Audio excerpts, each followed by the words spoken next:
박소희는 익숙하게 청소 카트를 밀며 방금 전까지 그룹의 운명을 좌우하는 남자들이 머물렀던 프레지덴셜 스위트룸으로 들어섰다.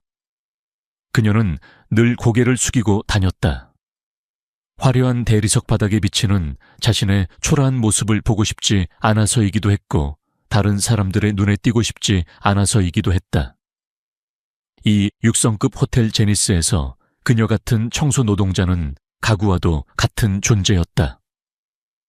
있어도 없는 존재 보여도 보이지 않는 존재. 룸서비스 직원들이 와인잔과 접시들을 치워나가는 동안 소희는 묵묵히 자신의 일을 시작했다. 그녀의 일은 언제나 똑같았다. 쓰레기통을 비우고 바닥을 닦고 흐트러진 쿠션을 바로잡는 것. 그녀는 자신의 일에 있어서는 병적으로 꼼꼼했다. 아주 작은 먼지 하나도 그녀의 눈을 피해갈 수 없었다. 그녀는 먼저 응접실의 작은 휴지통을 비우기 위해 다가갔다. 그 안에는 구겨진 냅킨과 시각공초 따위가 들어있었다. 그런데 그 쓰레기들 사이에 다른 종이와는 재질이 달라 보이는 작게 찢어진 종이 조각 하나가 눈에 띄었다.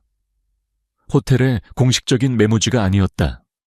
훨씬 더 두껍고 질 좋은 종이었다. 대부분의 사람이라면 그냥 다른 쓰레기와 함께 봉투에 쓸어 담았을 것이다. 하지만 소희는 잠시 멈칫했다. 그녀는 고무장갑을 낀 손으로 조심스럽게 그 종이 조각을 집어들었다. 그리고는 조심스럽게 펼쳐보았다. 그녀의 눈이 가늘어졌다. 낙서라고 하기에는 너무나도 정교했다. 육각형의 화학구조식 일부처럼 보이는 그림.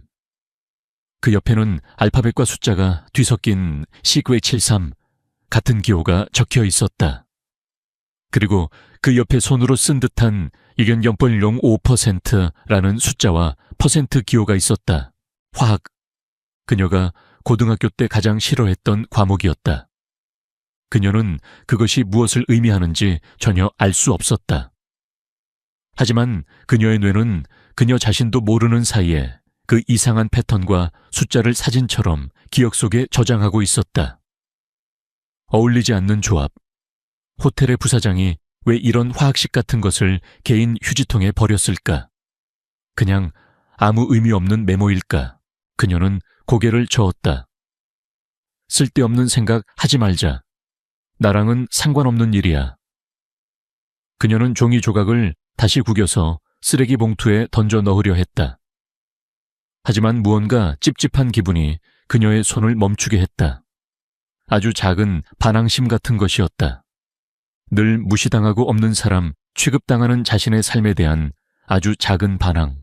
그녀는 주위를 한번 둘러보고 아무도 없는 것을 확인했다.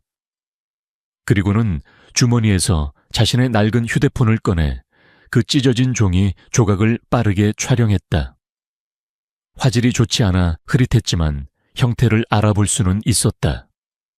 그녀는 사진을 저장하고 원래 그랬던 것처럼 종이 조각을 구겨 쓰레기 봉투 안에 던져 넣었다. 그녀가 막 청소를 마치고 스위트룸을 나서려던 순간이었다. 잊은 물건이라도 있는 듯 이동욱 부사장이 다시 방으로 들어왔다. 그는 누군가와 심각한 표정으로 통화하며 방 안으로 성큼성큼 걸어 들어왔다. 그는 청소 카트 옆에 서 있는 소희의 바로 옆을 스쳐 지나갔지만 그녀를 전혀 인식하지 못했다. 그의 눈에 그녀는 복도의 벽이나 바닥의 카펫과 다를 바 없는 풍경의 일부일 뿐이었다. 그러니까 그 농도를 정확히 맞춰야 한다는 말이야. 0.01%라도 오차가 생기면 모든 게 끝장이야. 알아들었어. 그의 낮은 목소리가 소희의 귓가를 스쳐 지나갔다. 소희는 자신도 모르게 숨을 참으며 그가 완전히 지나갈 때까지 얼어붙은 듯이 서 있었다. 그날의 힘든 업무가 모두 끝났다. 지하에 있는 직원 휴게실에서 소희는 지친 몸을 의자에 기댔다. 다른 직원들은 수다를 떨거나 스마트폰을 보며 웃고 있었지만 그녀는 그 어디에도 섞이지 못했다. 그녀는 주머니 속의 휴대폰을 꺼내 아까 찍었던 사진을 다시 열어보았다. 흐릿한 사진 속에 정체불명의 화학식.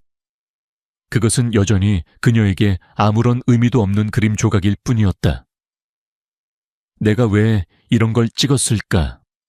그냥 지워버리자. 그녀는 삭제 버튼을 누르려다가 다시 한번 망설였다. 이유는 알 수 없었다.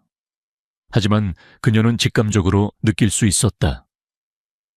이 작은 종이 조각이 화려하고 완벽해 보이는 이 제니스 호텔의 테피스트리, 어딘가에 풀려있는 아주 작은 시로라기 하나라는 것을. 그리고 그 시로라기를 본 사람은 지금 이 세상에서 오직 그녀 자신뿐이라는 것을. 그녀는 결국 사진을 지우지 않았다. 그녀는 휴대폰을 끄고 텅 빈 눈으로 휴게실의 낡은 천장을 바라보았다. 그녀의 고단한 일상은 내일도 똑같이 반복될 터였다. 하지만 그녀는 아직 알지 못했다.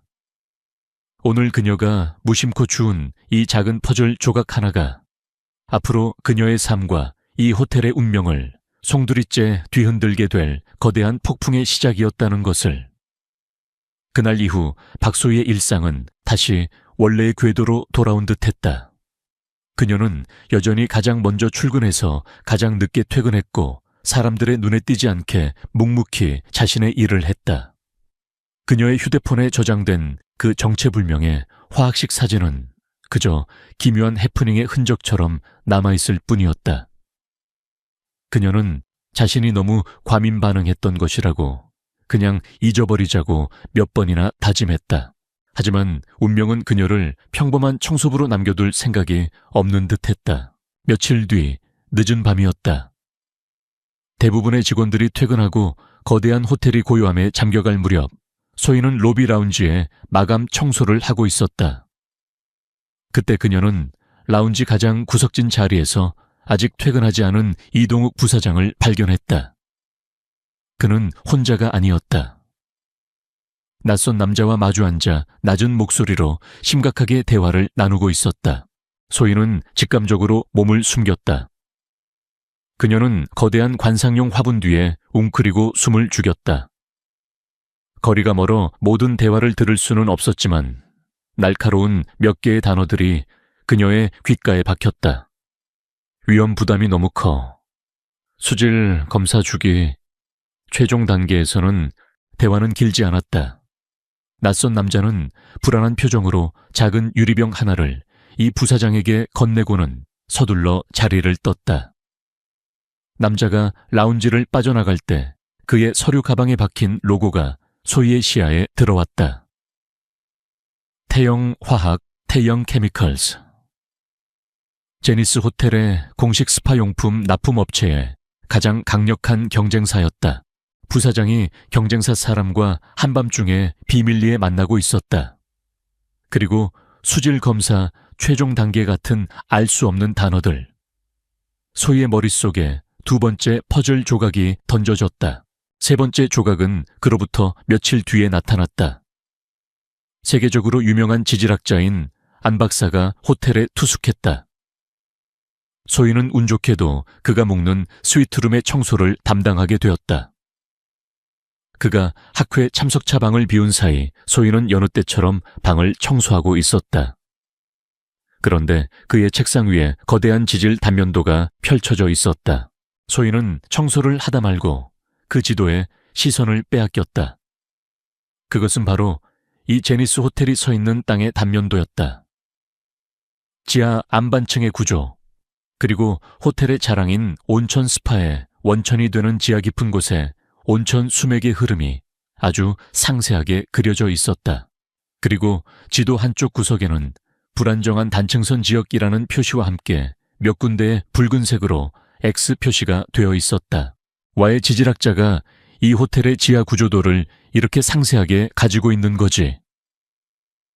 보통의 손님이라면 절대 가질 수 없는 호텔의 기밀에 해당하는 자료였다. 그녀의 머리는 또다시 복잡해지기 시작했다. 그녀는 지도의 전체적인 형태와 붉은 X 표시가 된 위치들을 자신의 머릿속에 사진처럼 각인했다. 그리고 네 번째 조각. 그것은 이 부사장이 자주 사용하는 작은 회의실을 청소하다가 발견했다. 쓰레기통 옆 카펫 위에 떨어져 있던 유심 SIM 카드였다. 누군가 급하게 버리려다 실수한 듯했다. 선불폰에나 사용될 법한 익명의 유심 카드. 누군가 반으로 부러뜨려 놓았지만 소희는 그 두 조각을 몰래 주머니에 챙겼다.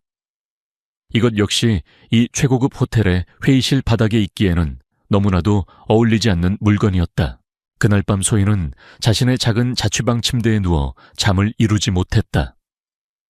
그녀는 눈을 감고 지난 며칠간 자신이 모았던 퍼즐 조각들을 머릿속에서 조합해보기 시작했다. 찢어진 종이에 적혀있던 정체불명의 화학식.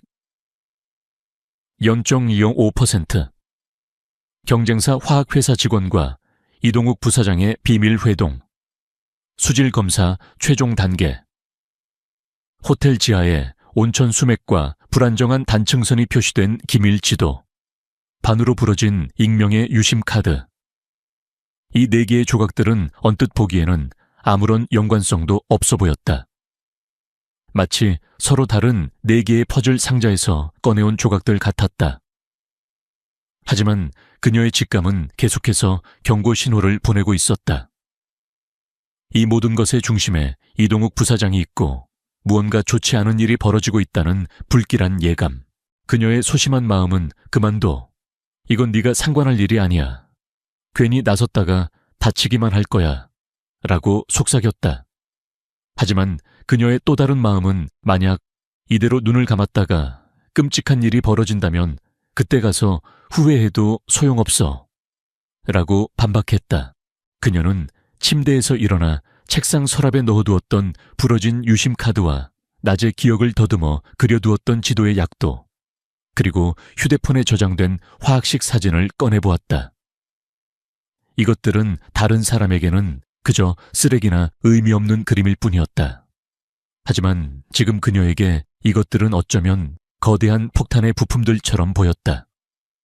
어떤 폭탄인지 언제 터질지는 알 수 없었다. 하지만 그 부품들을 본 사람은 지금 이 세상에서 오직 그녀뿐이었다. 조용하고 눈에 띄지 않던 청소부 박소희. 그녀는 자신도 모르는 사이에 이 거대한 호텔이 품고 있는 위험한 비밀의 유일한 파수꾼이 되어가고 있었다. 고유하던 제니스 호텔에 균열이 생기기 시작한 것은 아주 사소한 불만 사항에서부터였다. 호텔의 VIP 고객 몇몇이 객실의 개인 자쿠지 욕조를 사용한 후 피부에 가벼운 발진이 생겼다며 컴플레인을 제기했다. 처음 호텔 경영진은 대수롭지 않게 생각했다. 그저 고객의 피부가 유난히 예민하기 때문이라고 혹은 새로 바꾼 입욕제 때문일 것이라고 추측했다. 하지만 문제는 거기서 그치지 않았다.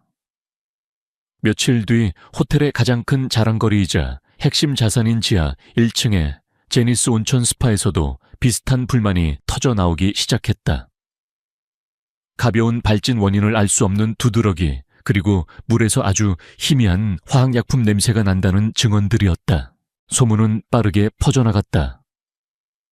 호텔의 온라인 리뷰 게시판은 성난 고객들의 불만 글로 도배되었고 몇몇 파워 블로거들은 6성급 제니스 호텔 수질 오염 논란이라는 자극적인 제목의 포스팅을 올리기 시작했다.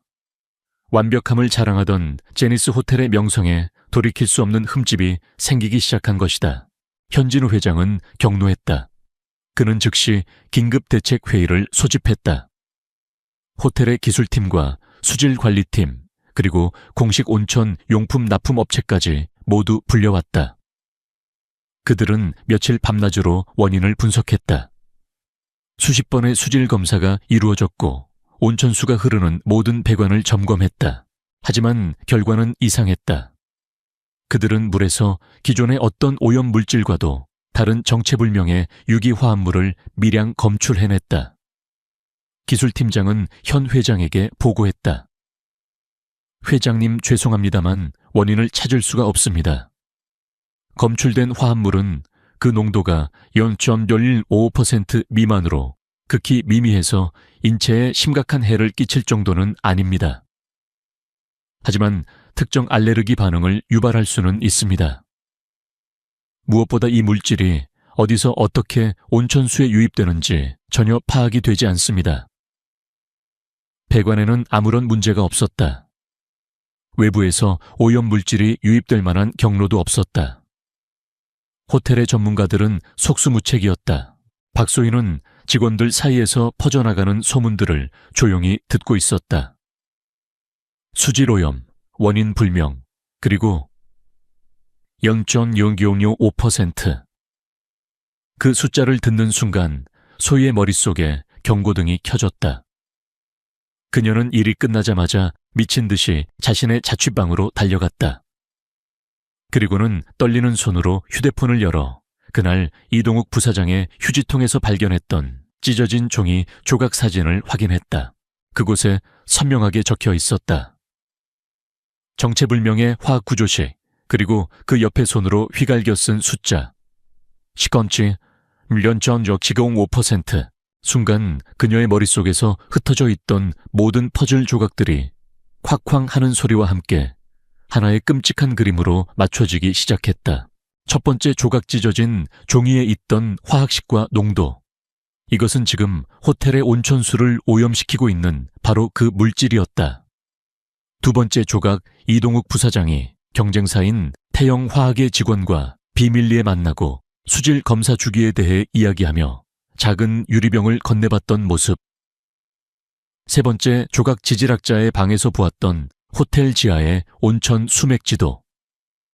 그리고 불안정한 단층선이라고 표시된 호텔의 공식적인 배관 시스템 밖에서 온천수에 직접 접근할 수 있는 비밀스러운 경로.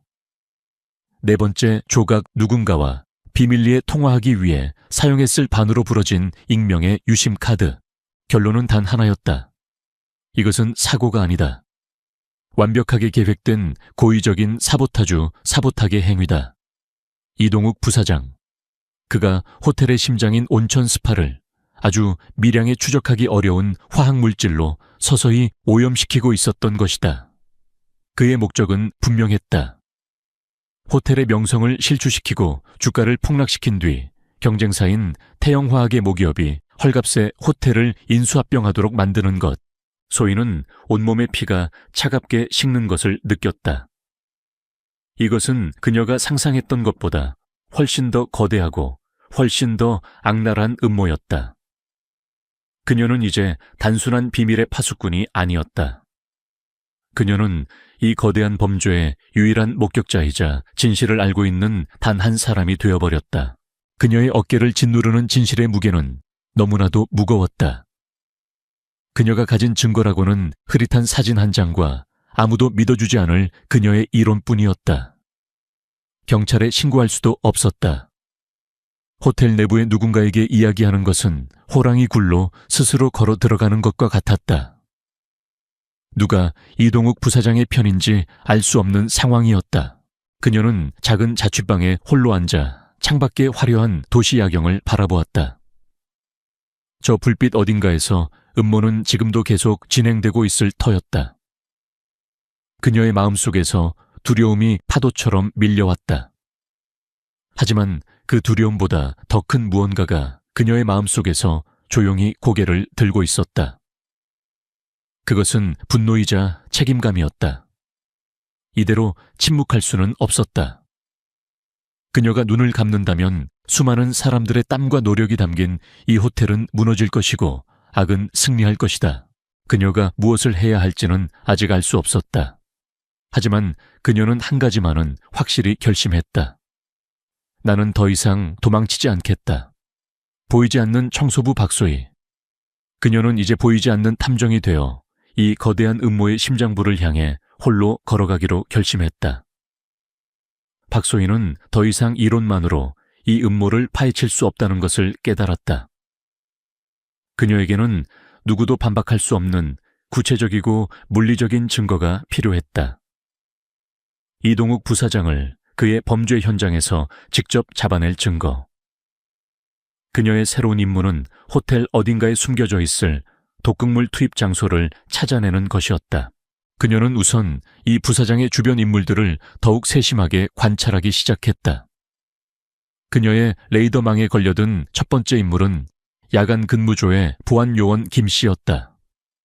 그는 유독 호텔의 지하층과 기계실 주변을 자주 순찰했고 최근에는 자신의 월급 수준에 맞지 않는 고가의 시계를 차고 다니기 시작했다.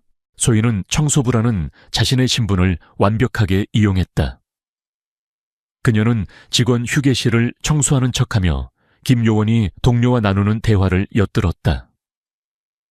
김형, 요즘 무슨 좋은 일 있어? 시계도 새로 뽑고 말이야. 허허, 그냥 부업으로 보너스가 좀 생겨서. 곧 마지막 한 탕만 더 하면 이 지긋지긋한 야간 근무도 끝낼 수 있을 거야. 마지막 한 탕. 소희는 그 단어를 자신의 머릿속에 새겼다. 김 요원이 이 부사장의 공범이라는 확신이 들었다. 다음 목표는 범죄 현장을 찾는 것이었다. 그녀는 지질학자의 방에서 봤던 지도를 떠올렸다. 불안정한 단층선이라고 표시된 곳, 호텔의 공식적인 배관망을 우회하여 외부에서 온천 수맥에 직접 접근할 수 있는 유일한 경로. 그곳은 바로 호텔의 가장 깊은 곳, 일반 직원은 출입이 엄격히 통제되는 지하 3층의 지열 발전, 설비실 근처일 터였다. 그곳에 어떻게 들어갈 수 있을까 며칠을 고민하던 그녀에게 기회가 찾아왔다. 시설관리팀의 게시판에 지하 3층 환풍구 전기 청소 작업 공고가 붙은 것이다. 아무도 가기 싫어 하는 가장 힘들고 더러운 작업이었다. 소희는 자신의 담당 구역장인 한 여사를 찾아갔다. 그녀는 일부러 풀이 죽은 목소리로 말했다. 반장님, 제가 요즘 실수가 잦아서 다른 분들께 피해를 드리는 것 같습니다. 앞으로 더 열심히 하겠다는 의미로 이번 지하 3층 환풍구 청소 작업 제가 맡아서 하면 안 될까요? 한 여사는 귀찮은 일을 알아서 맡겠다는 그녀가 기특하다는 듯 흔쾌히 허락했다. 마침내 소희는 합법적으로 금지된 구역으로 들어갈 수 있게 되었다. 지하 3층은 지상과는 완전히 다른 세상이었다. 어둡고 습하고 거대한 기계들이 내뿜는 소음과 열기로 가득했다. 그녀는 정말로 환풍구를 청소하는 척하며 자신의 기억 속에 있는 지도를 따라 가장 깊고 후미진 곳으로 향했다. 그리고 마침내 그녀는 그것을 찾아냈다. 거대한 지열 펌프 뒤편 낡은 장비들로 가려진 좁은 서비스 터널. 그리고 그 터널의 끝에 정체불명의 소형 펌프와 온천 원수관에 직접 연결된 가는 호스가 설치되어 있었다. 그 옆에는 태영화학의 로고가 찍힌 빈 약품통 여러 개와 아직 내용물이 남아있는 통 하나가 놓여 있었다. 완벽한 범죄 현장이었다. 빼도 박도 못할 증거. 그녀는 심장이 터질 듯이 뛰는 것을 느끼며 휴대폰을 꺼내 이 모든 것을 촬영하기 시작했다. 바로 그때였다. 터널 입구 쪽에서 희미한 발소리와 함께 두 남자의 목소리가 들려왔다. 김 요원이었다. 이봐, 이쪽 맞아. 부사장님이 말씀하신 마지막 배달 물건 여기에 두면 되는 거지. 맞아. 곧 있을 국제행사 날 이걸 터뜨리면 모든 게 끝나는 거야. 호텔은 끝장나고 우리는 거액을 챙기는 거지. 소희는 비명을 지를 뻔한 것을 간신히 참았다. 그녀는 칠흑 같은 어둠 속 낡은 파이프 뒤로 몸을 숨겼다. 그녀는 숨소리조차 죽였다. 김 요원과 또 다른 남자가 그녀가 숨어있는 곳 바로 앞을 지나갔다. 그런데 그 청소부 아줌마 말이야. 부사장님이 계속 신경 쓰인다고 하시던데. 김 요원의 목소리였다. 그냥 좀 어리숙한 아줌마 아니야. 그래도 혹시 모르니 이 일 끝나면 조용히 처리해야 할지도 몰라. 꼬리가 길면 밟히는 법이니까. 그들의 발소리가 멀어졌다. 소희는 온몸이 사시나무처럼 떨리는 것을 느끼며 그 자리에 주저앉았다. 그녀는 이제 더 이상 보이지 않는 목격자가 아니었다. 그녀는 그들의 제거 대상이 되어버렸다. 그녀는 이제 이 호텔에서 가장 위험한 인물이 된 것이다. 그녀는 간신히 몸을 일으켜 그곳을 빠져나왔다. 그녀의 휴대폰에는 이제 거대한 음모를 증명할 모든 증거가 담겨 있었다. 하지만 동시에 그녀의 목숨을 노리는 위협도 함께 따라오게 되었다. 자신의 작은 자취방으로 돌아온 소희는 공포에 떨며 문을 걸어 잠갔다. 그녀는 휴대폰 속 사진들을 보았다. 이 증거를 가지고 어떻게 해야 할까?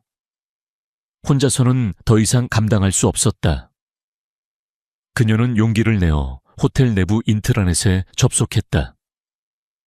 그리고는 임원진 명단에서 단 한 사람의 이름을 찾아냈다. 현진우 회장. 그녀는 회장의 비서실 공식 이메일 주소를 자신의 노트에 적었다. 그녀가 누구를 믿어야 할지는 아직 알 수 없었다. 하지만 그녀는 이제 선택의 기로에 섰다. 이대로 모든 것을 덮고 자신의 목숨을 부지하며 도망칠 것인가? 아니면 이 증거를 가지고 가장 높은 곳의 문을 두드릴 것인가? 그녀의 조용했던 수사는 끝났다. 이제는 진실을 세상에 폭로하기 위한 더 위험한 싸움을 시작해야 할 때였다.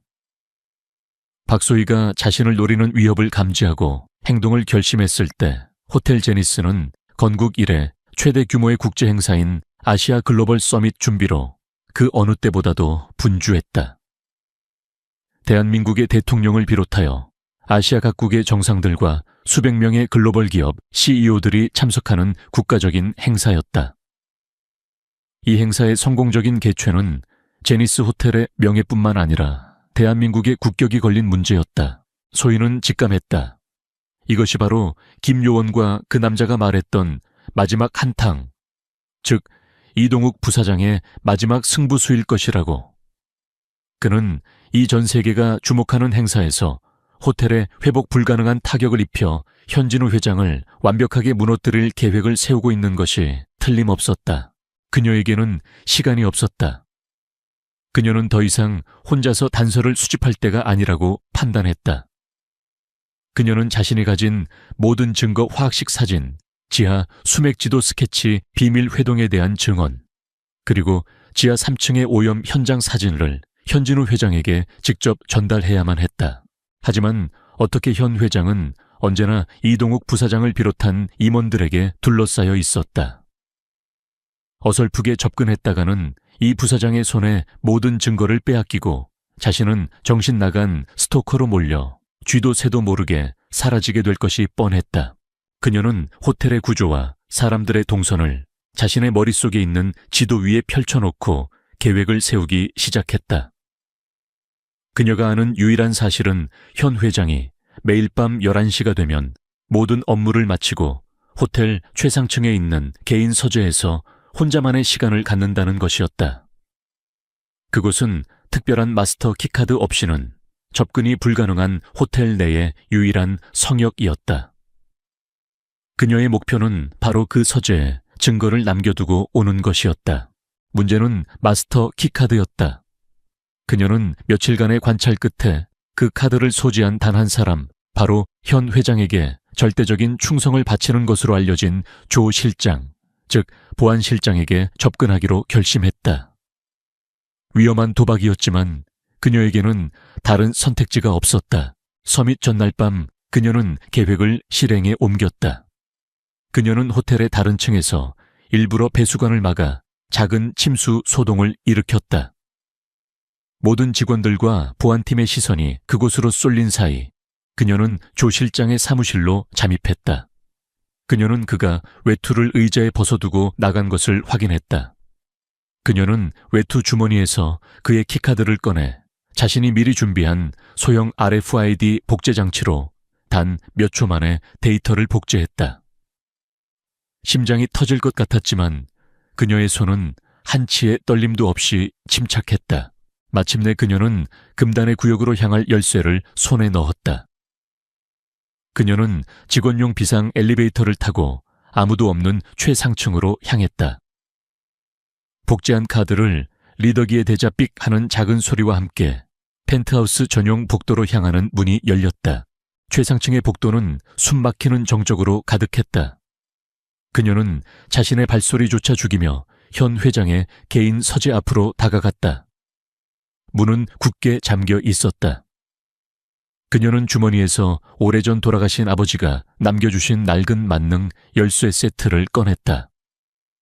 가난했던 시절 그녀는 고장난 문을 고치는 법을 스스로 터득해야만 했다.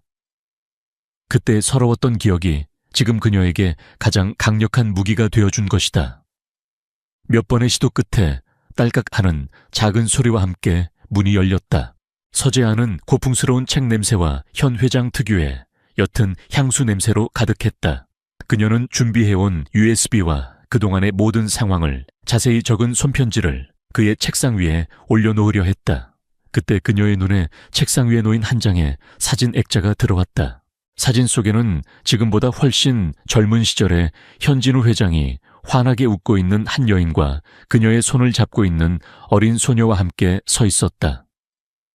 소희는 그 자리에서 얼어붙었다. 숨을 쉴 수가 없었다. 사진 속의 어린 소녀. 그 소녀는 바로 그녀 자신 박소희였다. 그리고 그녀의 손을 잡고 있는 여인은 바로 그녀의 어머니였다. 그녀의 어머니는 오래전 바로 이 제니스 호텔의 직원이었다. 그리고 호텔에서 일어난 불의의 사고로 세상을 떠났다. 소희는 그저 운이 나빴던 사고라고만 생각해왔다. 모든 기억의 파편들이 맞춰지기 시작했다. 현 회장이 과거 자신들의 집에 가끔 찾아와 어머니와 다정하게 이야기를 나누던 모습. 어머니가 돌아가신 후 그가 고아원에 있던 자신을 남몰래 후원해 주었던 사실. 그리고 자신이 왜 유독 이 호텔에 집착하며 일하게 되었는지. 이 모든 것은 우연이 아니었다. 그녀의 눈에서 뜨거운 눈물이 흘러내렸다. 이것은 이제 단순히 정의를 위한 싸움이 아니었다. 이것은 어쩌면 어머니의 죽음과도 관련이 있을지 모르는 그녀 자신의 싸움이 되어버렸다. 그녀는 눈물을 닦고 더욱 굳은 결심으로 USB와 편지를 책상 위에 올려놓았다. 그리고 막 서재를 빠져나가려던 순간이었다. 딩동, 복도 저편에서 전용 엘리베이터가 도착하는 소리가 들려왔다. 현진우 회장이었다. 예상보다 일찍 돌아온 것이다. 소희에게는 피할 시간이 없었다. 그녀는 본능적으로 서재 옆에 딸린 작은 휴게실의 두꺼운 커튼 뒤로 몸을 숨겼다. 그녀는 숨을 죽였다. 서재 문이 열리고 현 회장이 안으로 들어왔다. 그는 피곤한 듯 넥타이를 풀며 책상으로 다가갔다. 그리고 자신의 책상 위에 놓여있는 정체불명의 봉투를 발견했다. 그의 얼굴에 의아한 표정이 떠올랐다. 그는 조심스럽게 봉투를 집어들었다. 커튼 뒤에서 소희는 자신의 심장 소리가 온 세상에 울려 퍼지는 것 같았다. 폭탄은 전달되었다. 이제 모든 것은 그의 손에 달려 있었다.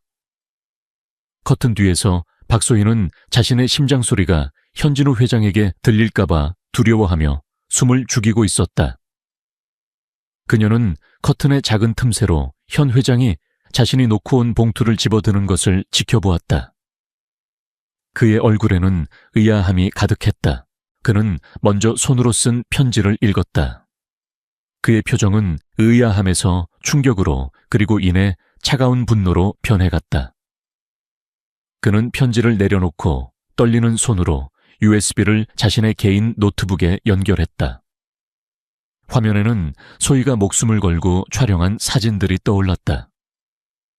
지하 3층의 비밀스러운 오염장치, 태영화학의 로고가 박힌 약품통들, 그리고 정체불명의 화학식. 현 회장은 모든 것을 즉시 이해했다.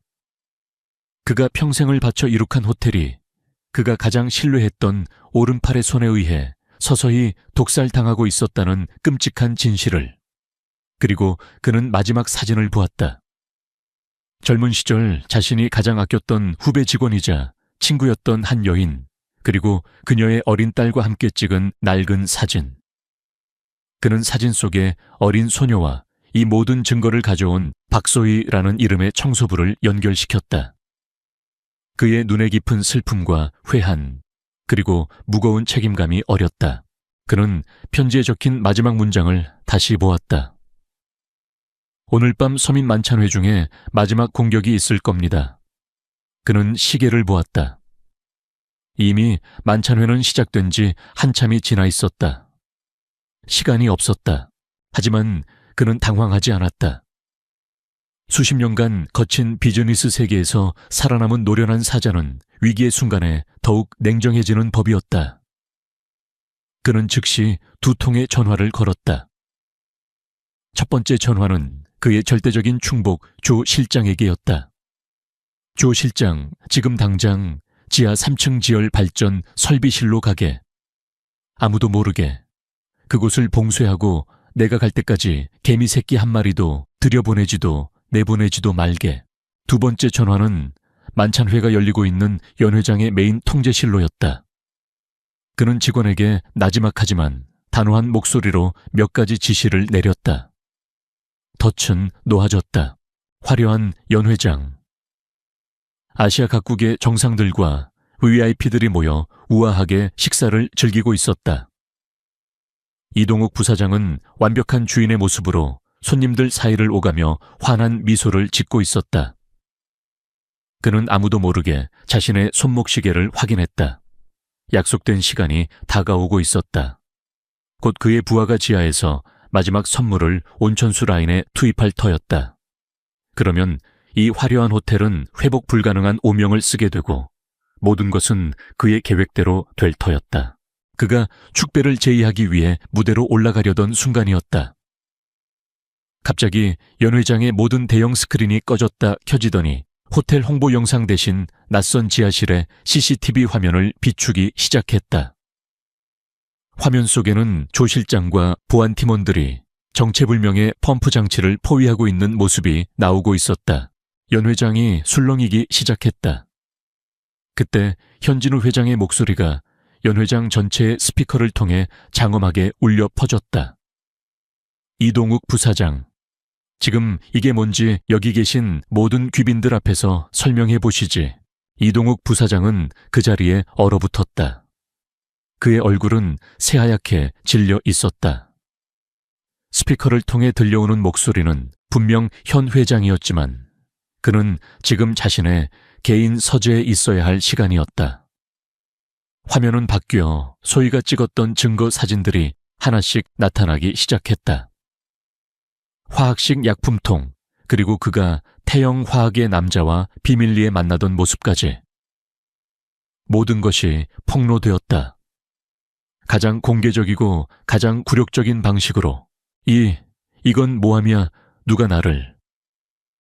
그가 무언가 변명하려 했지만 이미 그의 주변을 건장한 보안 요원들이 포위하고 있었다.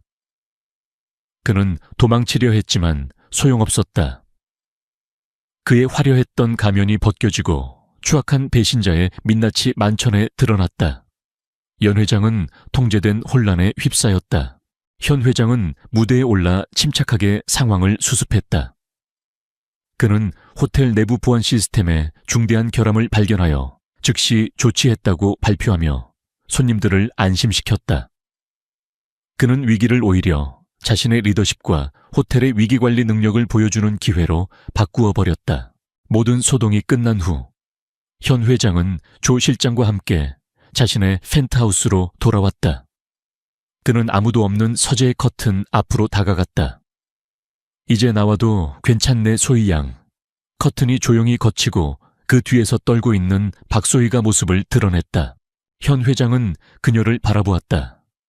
그의 눈에는 이 모든 것을 해결해준 영웅을 바라보는 고마움과 지켜주지 못했던 옛 친구의 딸에 대한 미안함이 뒤섞여 있었다. 그는 그녀의 어깨를 감싸 안았다. 자네 어머니가 살아있었다면 정말 자랑스러워 했을 걸세. 그의 따뜻한 말에 소희는 참았던 눈물을 터뜨렸다. 그녀는 더 이상 이 호텔에 보이지 않는 청소부가 아니었다.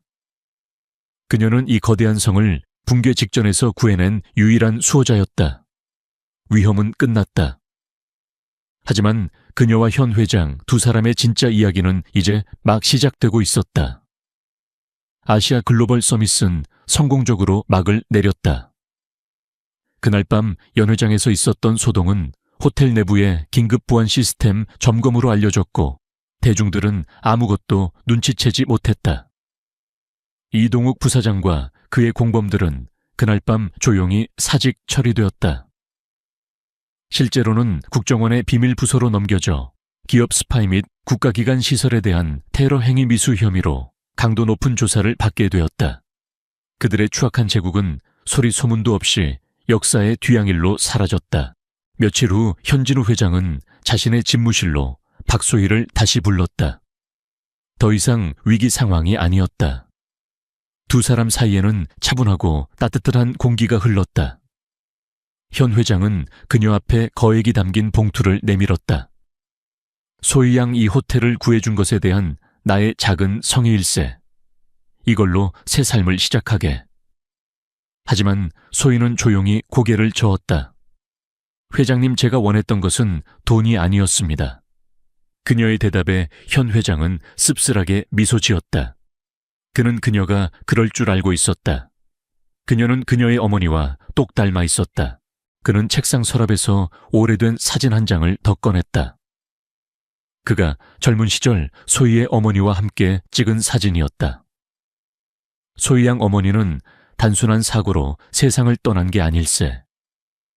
현 회장은 수십 년간 묻어두었던 진실을 털어놓았다.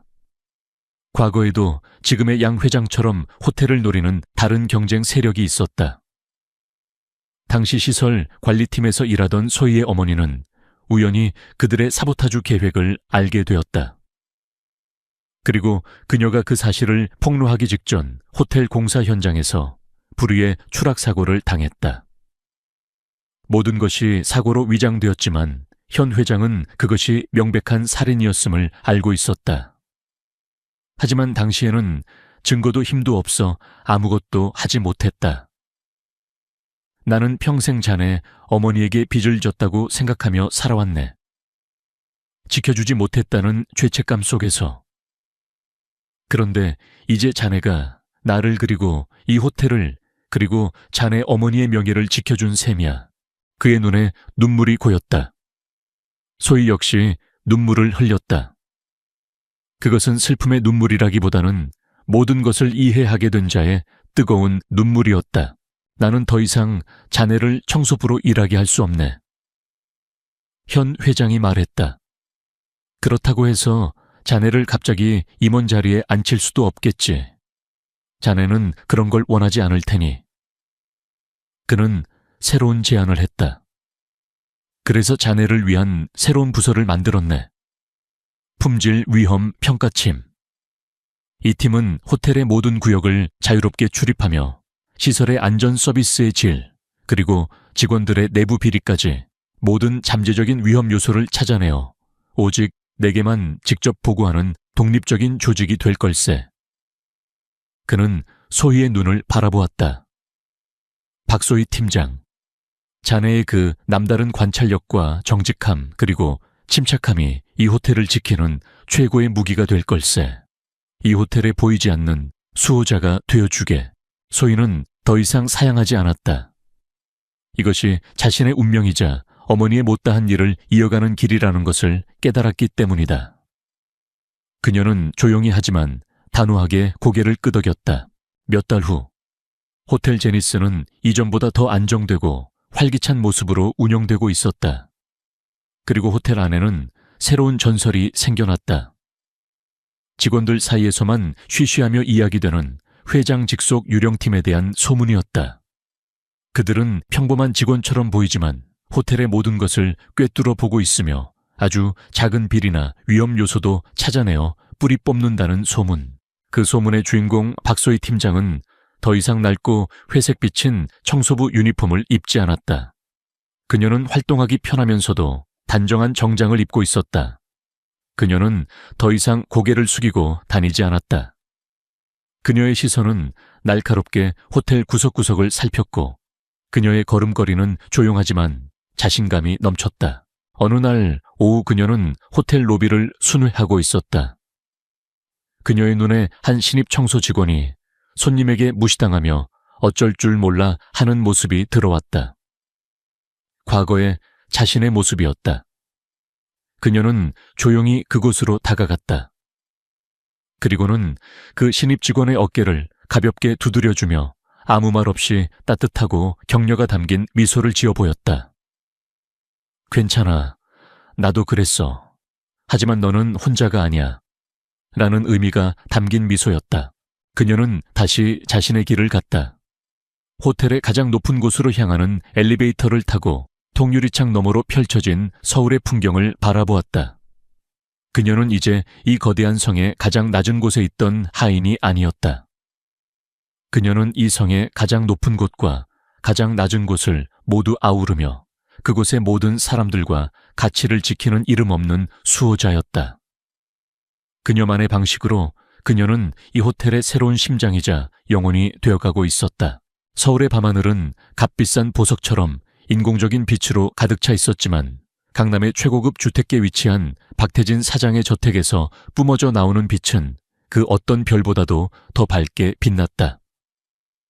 오늘은 박태진 사장의 환갑을 축하하는 성대한 파티가 열리는 날이었다.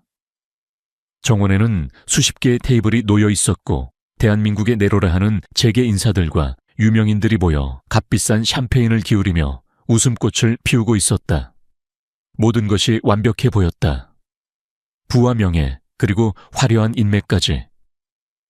박태진 사장은 자신의 인생이 정점에 이르렀음을 만끽하고 있었다. 하지만 이 화려한 연회 한 구석 주방과 연회장을 바쁘게 오가는 한 남자가 있었다. 그의 이름은 강지훈 이 집안의 사위였다. 3년 전 박태진의 외동딸 박민서와 결혼한 그는 오늘 밤 주인공의 사위라는 직함이 무색하게도 마치 고용된 일꾼처럼 움직이고 있었다. 그의 몸에 걸쳐진 낡은 정장은 주변의 명품들 사이에서 초라하게 빛을 발했고 그의 손은 손님들의 빈잔을 채우고 접시를 나르느라 쉴 틈이 없었다. 어이 강서방, 이쪽 테이블 술이 비었잖아. 뭘 하고 있는 거야? 빨리빨리 움직여. 목소리의 주인은 장인인 박태진이었다. 그는 자신의 친구들 앞에서 지훈을 하대하는 것을 조금도 부끄러워하지 않았다. 오히려 그것이 자신의 권위를 세우는 방법이라고 생각하는 듯 했다. 지훈은 아무 말 없이 고개를 숙이고는 무거운 샴페인 병을 들고 테이블로 향했다. 그의 얼굴에는 어떠한 감정도 드러나지 않았다. 지난 3년간 이런 식의 무시와 경멸은 그의 일상이 되어버렸다. 그는 원래 자동차 정비사였다. 기름때 묻은 작업복을 입고 낡은 차들을 고치는 것이 그의 직업이었다. 박민서를 만난 것은 우연이었다. 길게차가 고장나 곤란하여하던 그녀를 도와준 것이 인연의 시작이었다.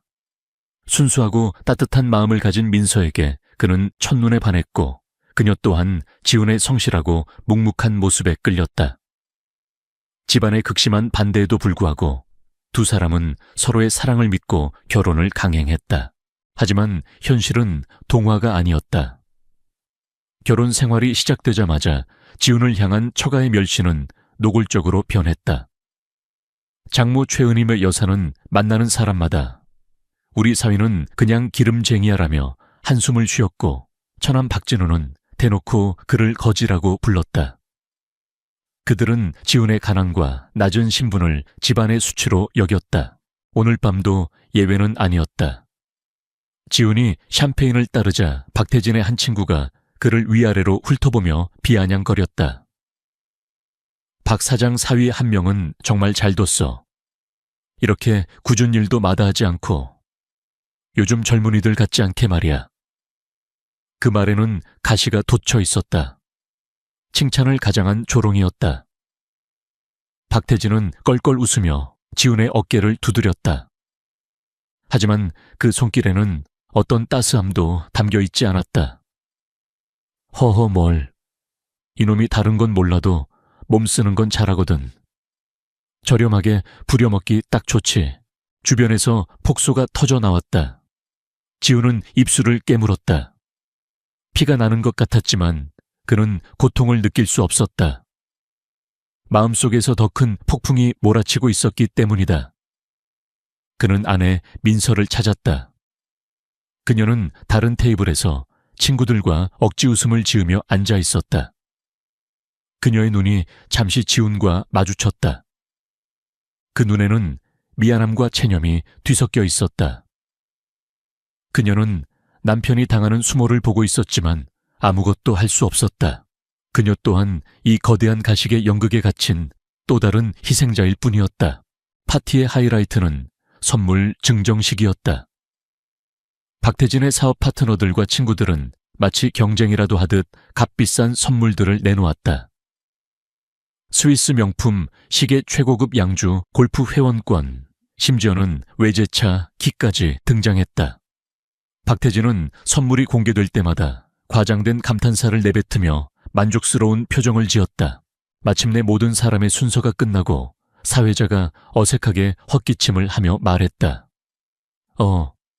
그럼 마지막으로 박태진 사장님의 사위이신 강지훈 씨의 선물이 있겠습니다. 모든 시선이 지훈에게로 쏠렸다.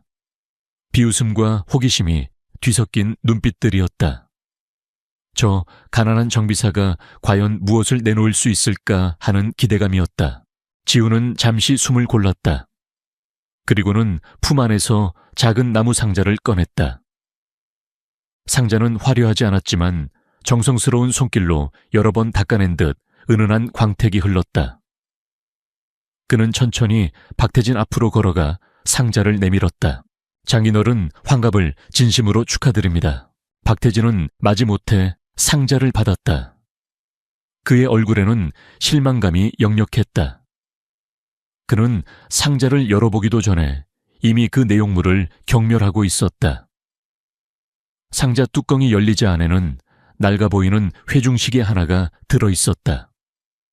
시계는 은으로 만들어졌지만 세월의 흔적으로 곳곳이 변색되어 있었고 체인은 닳아 있었다. 순간 정적을 깨고 처남 박진우의 비웃음 소리가 터져 나왔다. 푸아, 이게 뭐야? 고물상에서 주워온 거야. 형씨, 제정신이야.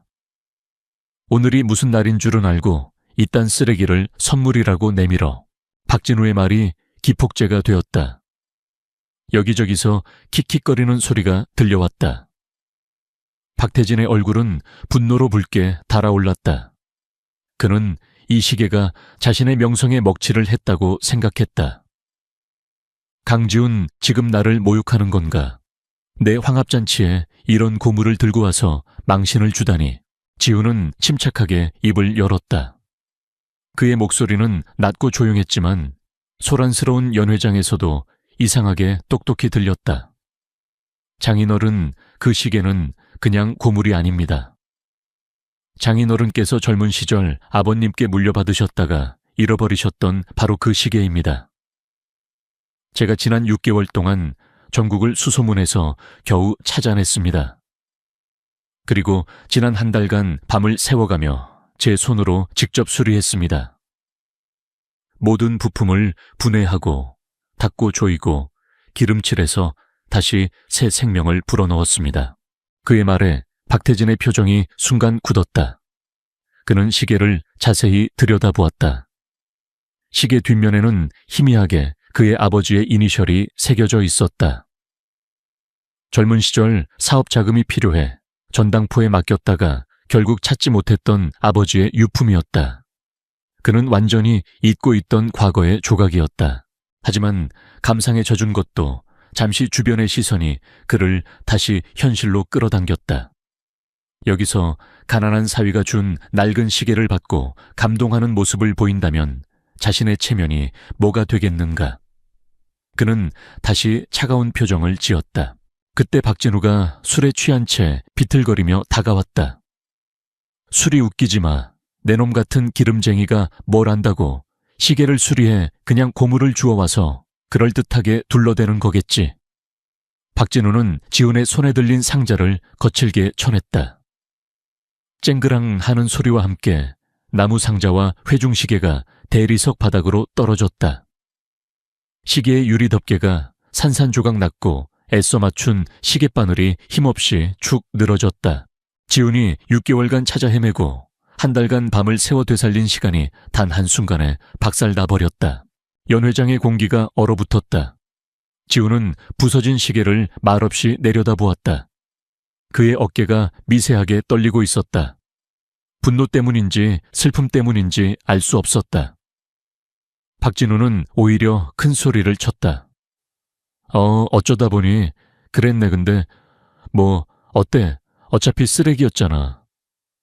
야, 강지훈, 네가 선물한 쓰레기니까 네가 치워야지 뭐 해. 빨리 줍지 않고. 모두가 숨을 죽이고 지훈을 바라보았다. 그가 과연 어떤 반응을 보일까? 폭발할까? 아니면 언제나처럼 굴욕을 삼키고 무릎을 꿇을까? 지훈은 천천히 허리를 숙였다. 그는 깨진 유리 조각과 멈춰버린 시계를 조심스럽게 손으로 주워 담았다. 날카로운 유리가 손바닥을 찔러 피가 배어나왔지만 그는 아랑곳하지 않았다. 그의 침묵은 그 어떤 절규보다도 더 무겁게 공간을 짓눌렀다. 파티는 그렇게 끝이 났다. 손님들이 모두 떠나고 텅 빈 저택에는 박씨 가족과 지훈만이 남았다. 어색하고 차가운 침묵이 흘렀다. 먼저 입을 연 것은 장모 최은희였다. 그녀는 지훈 앞에 흰 봉투 하나를 던졌다. 봉투는 두툼했다. 이게 뭔지 알아? 지훈은 대답하지 않았다. 최은희는 경멸이 가득한 눈으로 그를 쏘아보며 말했다. 내 놈에게 주는 위자료야. 아니, 퇴직금이라고 해야 맞겠지. 3년 동안 우리 집에 붙어서 기생하느라 고생 많았다. 박태진도 거들었다. 그는 소파에 깊숙이 몸을 묻은 채 말했다. 오늘 일로 확실해졌네. 자네와 우리는 사는 세계가 달라. 자네는 우리 집안에 어울리지 않아. 아니, 짐 덩어리일 뿐이야. 민서의 앞길을 막지 말고 이제 그만 사라져 주게. 지훈은 마침내 고개를 들어 그들을 바라보았다. 그의 눈은 더 이상 순종적인 사위의 눈이 아니었다. 깊이를 알 수 없는 심연처럼 차갑고 고요했다. 그는 봉투를 쳐다보지도 않고 아내 민서를 바라보았다. 민서 씨, 당신 생각은 어때? 민서는 눈물을 글썽이며 고개를 숙였다. 그녀의 어깨가 가늘게 떨렸다.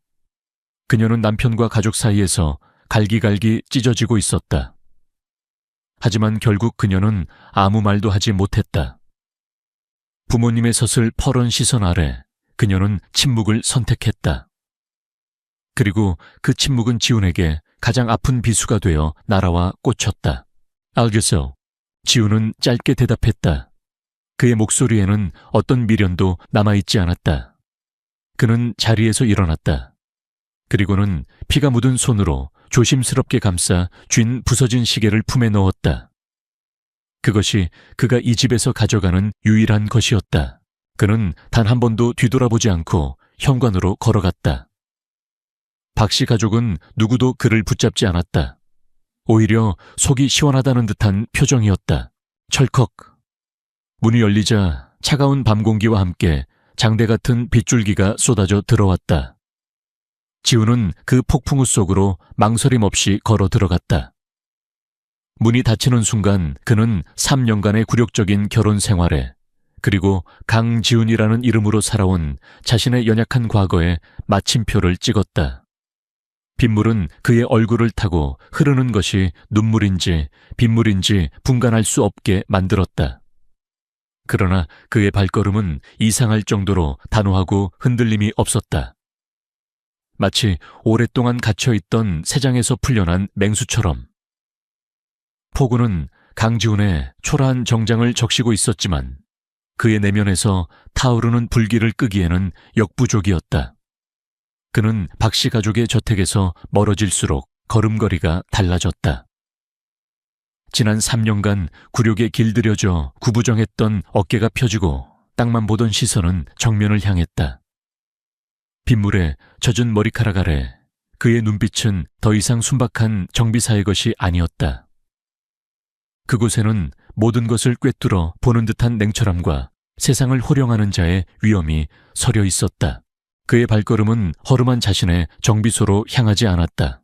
대신 그는 택시를 잡아타고 서울의 또 다른 심장부 여의도로 향했다. 택시기사는 흠뻑 젖은 그의 행색을 보고 탐탁지 않은 표정을 지었지만 지훈이 말없이 내민 몇 장의 지폐에 금세 입을 다물었다. 택시가 멈춘 곳은 여의도에서 가장 높고 호화로운 주상복합 빌딩 더 스카이 팰리스 앞이었다. 일반인은 출입조차 엄격히 통제되는 곳. 지우는 익숙하게 로비를 가로질러 전용 엘리베이터로 향했다. 보안 요원이 그를 막아서려 했지만 지훈의 눈과 마주친 순간 알 수 없는 압박감에 몸이 굳어버렸다. 지훈은 아무런 제지 없이 엘리베이터에 올라탔다. 그가 누른 층은 최상층 단 한 세대만을 위한 펜트하우스였다. 띵 하는 소리와 함께 엘리베이터 문이 열리자 3년 동안 사람의 발길이 닿지 않아 얇은 먼지층이 내려앉은 거대한 공간이 나타났다. 내부는 최소한의 가구만으로 꾸며져 있었지만 하나하나가 수억 원을 호가하는 명품 디자이너의 작품이었다. 통유리창 너머로는 서울의 야경이 파노라마처럼 펼쳐져 있었다. 박씨 가족의 저택에서 보던 것과는 차원이 다른 도시 전체를 발 아래에 둔 듯한 압도적인 풍경이었다. 지우는 흠뻑 젖은 낡은 정장을 경멸하듯 벗어 던졌다. 바닥에 아무렇게나 떨어진 옷가지들은 그가 지난 3년간 연기해온 강지훈이라는 인물의 허물과도 같았다. 그는 거대한 통유리창 앞에 섰다. 창문에 비친 그의 모습은 더 이상 유약한 사위가 아니었다. 균형 잡힌 근육질의 몸, 그리고 그 위를 수놓은 수많은 흉터들. 어떤 것은 날카로운 칼에 베인 자국이었고 어떤 것은 총알이 스쳐 지나간 흔적이었다. 이 흉터들은 그가 겪어온 치열한 전쟁의 역사이자 그의 진짜 신분을 증명하는 훈장이었다. 그는 샤워를 마치고 나와 드레스룸으로 들어갔다. 그곳에는 수십 벌의 최고급 맞춤 정장과 실크 셔츠가 걸려 있었다. 하지만 그는 그것들을 지나쳐 가장 안쪽에 있는 검은색 실크 가운을 꺼내 걸쳤다. 그리고는 서재로 향했다. 거대한 흑요석 책상 위에는 단 하나의 물건, 바로 검은색 위성 전화기만이 놓여 있었다. 지우는 수화기를 들었다. 3년 만에 통화였다. 신호음이 한 번 울리기도 전에 상대방이 전화를 받았다. 수화기 너머로 격한 흥분을 애써 억누르는 굵고 충성심 가득한 목소리가 들려왔다. 죽은 용왕이시여, 드디어 연락을 주셨습니까? 목소리의 주인은 최 장군 지훈의 가장 충실한 부하이자 그가 이끄는 비밀 조직 용문 롱맨의 인자였다. 지훈의 목소리는 얼음처럼 차가웠다. 최 장군, 죽은 명을 내리시옵소서. 지난 3년간 용문의 모든 전사들이 주군의 귀환만을 기다려왔습니다. 3년간의 잠은 끝났다. 용문을 깨워라. 그 한마디에 최 장군의 숨소리가 거칠어졌다. 마침내 때가 왔다는 것을 직감한 것이다. 알겠습니다. 즉시 모든 용문 지부에 최고 등급 경계 태세를 발령하겠습니다. 첫 번째 목표는 어디입니까? 지훈은 잠시 창밖의 야경을 바라보았다. 그의 눈에 박씨 가족의 오만방자한 얼굴들이 스쳐 지나갔다. 태상건설 박태진. 지훈의 입에서 나온 이름에 최 장군은 의아해했지만 어떤 질문도 하지 않았다. 용왕의 명령은 절대적이었다. 주군. 태상건설에 대한 모든 정보를 스크린에 띄웠습니다. 지훈이 말하는 동안 펜트하우스의 벽면 하나가 거대한 스크린으로 변하며 태상건설의 재무제표주가 동양 주요 프로젝트 현황, 그리고 박태진 일가의 모든 개인 정보가 실시간으로 떠올랐다. 태상건설의 모든 은행 여신을 동결시켜라. 해외 자금줄도 차단해. 지금 당장. 그리고 여의도에서 진행 중인 피너클 프로젝트 계약 파기시켜. 위약금은 우리가 물어주지. 그들이 가진 모든 것을 멈춰. 지훈의 명령은 간결했지만 그 내용은 태상건설의 숨통을 단번에 끊어버릴 수 있는 치명적인 것들이었다. 최 장군은 즉시 자판을 두드리는 소리와 함께 명령을 수행했다. 죽은 명령 수행 중입니다. 3분 안에 태상건설의 모든 자금 흐름이 마비될 것입니다. 피너클 프로젝트의 발주처인 블루스톤 캐피탈의 대표는 우리 사람입니다. 즉시 계약 파기 절차에 들어갔습니다. 잘했다. 그리고 그의 아들 박진우. 지훈의 목소리가 한층 더 차가워졌다. 그놈이 그림자 독사 놈들에게 진 빚이 있을 거다. 원금과 이자를 합쳐서 날이 밝기 전에 모두 회수해. 뼈와 살을 분리해서라도 받아내도록. 그림자 독사는 서울의 뒷골목을 지배하는 악명 높은 사채 조직이었다. 그리고 그들 또한 용문의 하부 조직 중 하나였다. 최 장군의 목소리에 비릿한 미소가 섞였다. 알겠습니다, 주군. 그 하찮은 벌레에게 용문의 분노가 어떤 것인지 똑똑히 가르쳐 주겠습니다. 마지막으로. 지훈은 품에서 피 묻은 손수건에 쌓인 부서진 회중시계를 꺼내 책상 위에 올려놓았다. 스위스 제네바의 장인 에릭 바페론을 찾아 내일 아침 첫 비행기로 그를 이곳 서울로 데려와. 이 시계를 원래 모습 그대로, 아니 그 이상으로 복원해야 한다. 알겠습니다. 주군. 통화가 끝났다. 지훈은 수화기를 내려놓았다. 그가 명령을 내린 지 불과 몇 분. 거대한 스크린의 한쪽에서 태상건설의 주가가 폭락하기 시작하는 그래프가 붉은색으로 표시되고 있었다. 또 다른 화면에서는 수십 개의 암호화된 메시지가 전 세계에 흩어져 있는 용문의 조직원들에게 전송되고 있었다. 보이지 않는 거대한 기계가 굉음을 내며 움직이기 시작한 것이다. 그는 왜 3년이라는 시간을 죽은 듯이 살았던가? 그것은 그의 스승이자 선대 용왕의 마지막 유언 때문이었다. 진정한 힘은 힘을 쓰지 않는 데서 나온다. 가장 낮은 곳으로 내려가 평범한 사람들의 삶을 배우고 인간의 희로애락을 느껴보아라. 그때 비로소 너는 진정한 왕이 될 것이다. 그는 스승의 유언을 지키기 위해 자신의 모든 것을 봉인하고 가장 낮은 곳으로 내려왔다. 자동차 정비사 강지훈의 삶은 그에게 있어 하나의 수행이었다. 그는 그곳에서 사랑을 만났고 동시에 인간의 가장 추악한 속물근성과 오만함도 목격했다. 그리고 오늘 밤 박씨 가족은 그의 마지막 인내심을 끊어버렸다. 그들은 잠자는 용의 코털을 건드린 것이 아니었다. 용의 심장에 박혀있던 영린 니린을 건드린 것이었다. 지훈은 배가서 최고급 위스키를 한 잔 따랐다. 그는 유리잔을 들고 다시 통유리창 앞으로 다가갔다. 폭우가 쏟아지는 서울의 야경은 여전히 화려했다. 하지만 이제 그 풍경은 지훈에게 다르게 보였다. 저 반짝이는 불빛 아래 수많은 인간들이 울고 웃고 사랑하고 배신하며 살아가고 있었다. 그리고 이제 그는 그 모든 것을 조율하는 지휘자가 될 터였다. 창문에 비친 그의 모습 위로 거대한 용의 형상이 어른거리는 듯했다.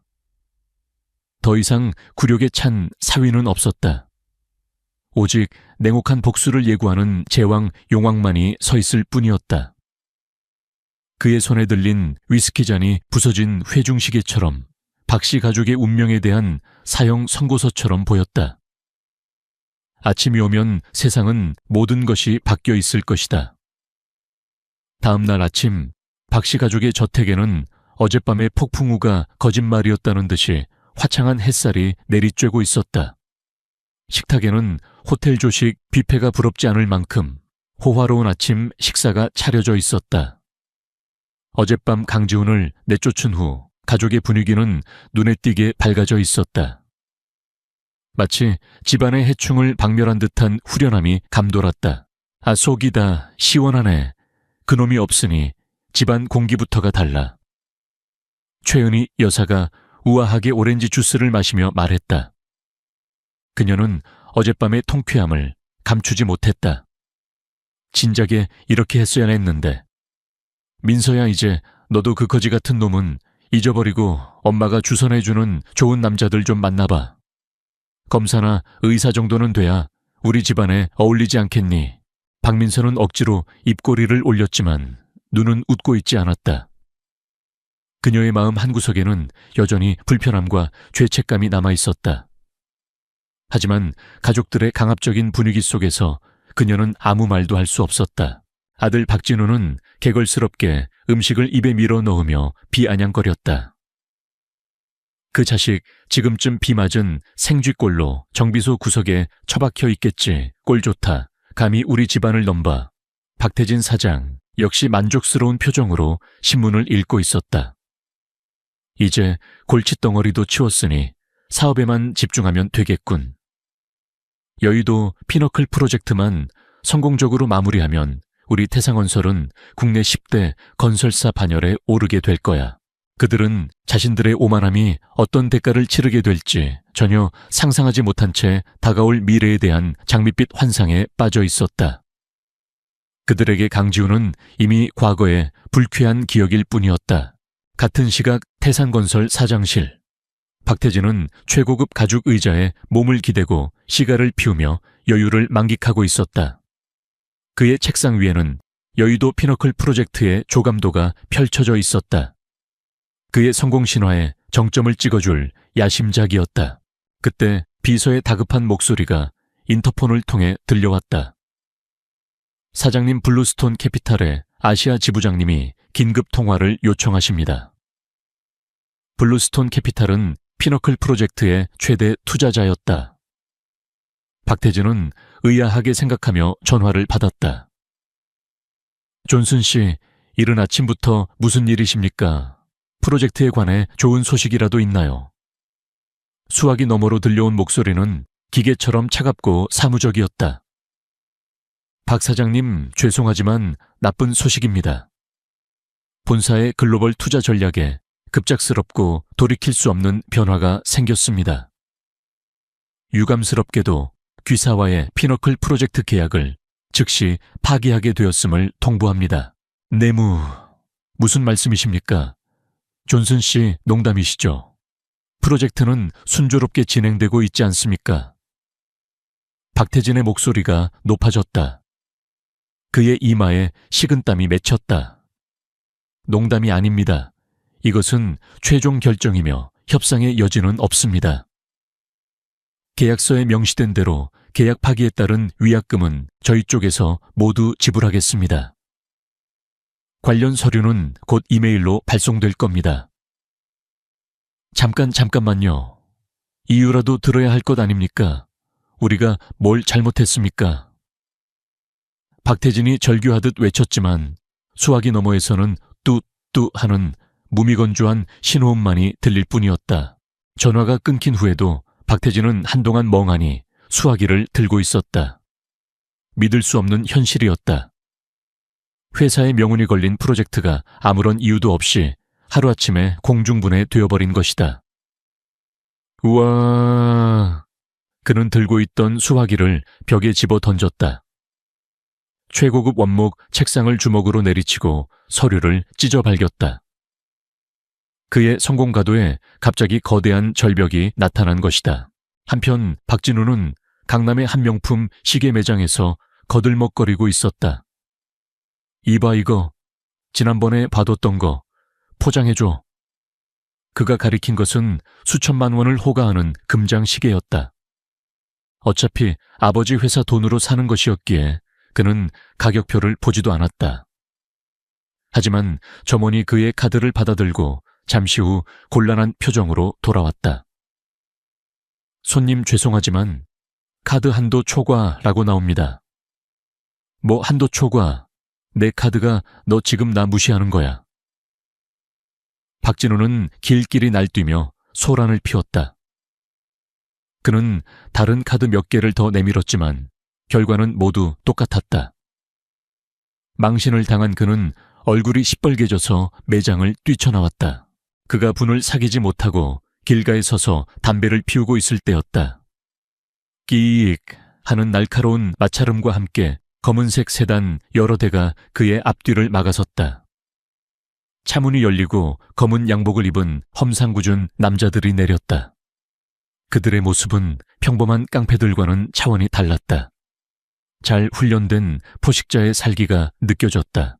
그들 중 우두머리로 보이는 남자가 박진우에게 다가와 차갑게 말했다. 박진우 씨, 맞으시죠? 그림자 독사에서 왔습니다. 박진우의 얼굴이 하얗게 질렸다. 그는 도박으로 거에게 돈을 빌렸지만 갚을 생각을 하지 않고 버티고 있었다. 네, 내가 알아서 갚는다고 했잖아. 기한이 지났습니다. 그리고 오늘부로 당신의 채권은 저희가 양도받았습니다. 이제 저희와 이야기하셔야 합니다. 남자는 손짓했다. 양복 사내들이 일제히 박진우에게 달려들었다. 아, 이거 놔. 우리 아버지가 누군지 알아. 박진우는 비명을 지르며 발버둥 쳤지만 소용없었다. 그는 힘없이 차에 질질 끌려 들어갔다. 주변의 행인들은 겁에 질려 못 본 척 고개를 돌릴 뿐이었다. 같은 시각 최은희 여사는 청담동의 한 고급 레스토랑에서 사모님들과 브런치를 즐기고 있었다. 그녀는 어김없이 딸을 그 거지 같은 사위에게서 해방시켰다며 자랑을 늘어놓고 있었다. 이제 우리 민서도 좋은 집안으로 시집 보낼 일만 남았어요. 호호호. 그녀가 계산을 하기 위해 카드를 내밀었을 때 박진우와 똑같은 상황이 벌어졌다. 모든 카드가 정지된 것이었다. 당황한 그녀의 귀에 주변 사모님들의 수군거리는 소리가 들려왔다. 어머, 저기 좀 봐. 방금 뉴스 속보 떴어.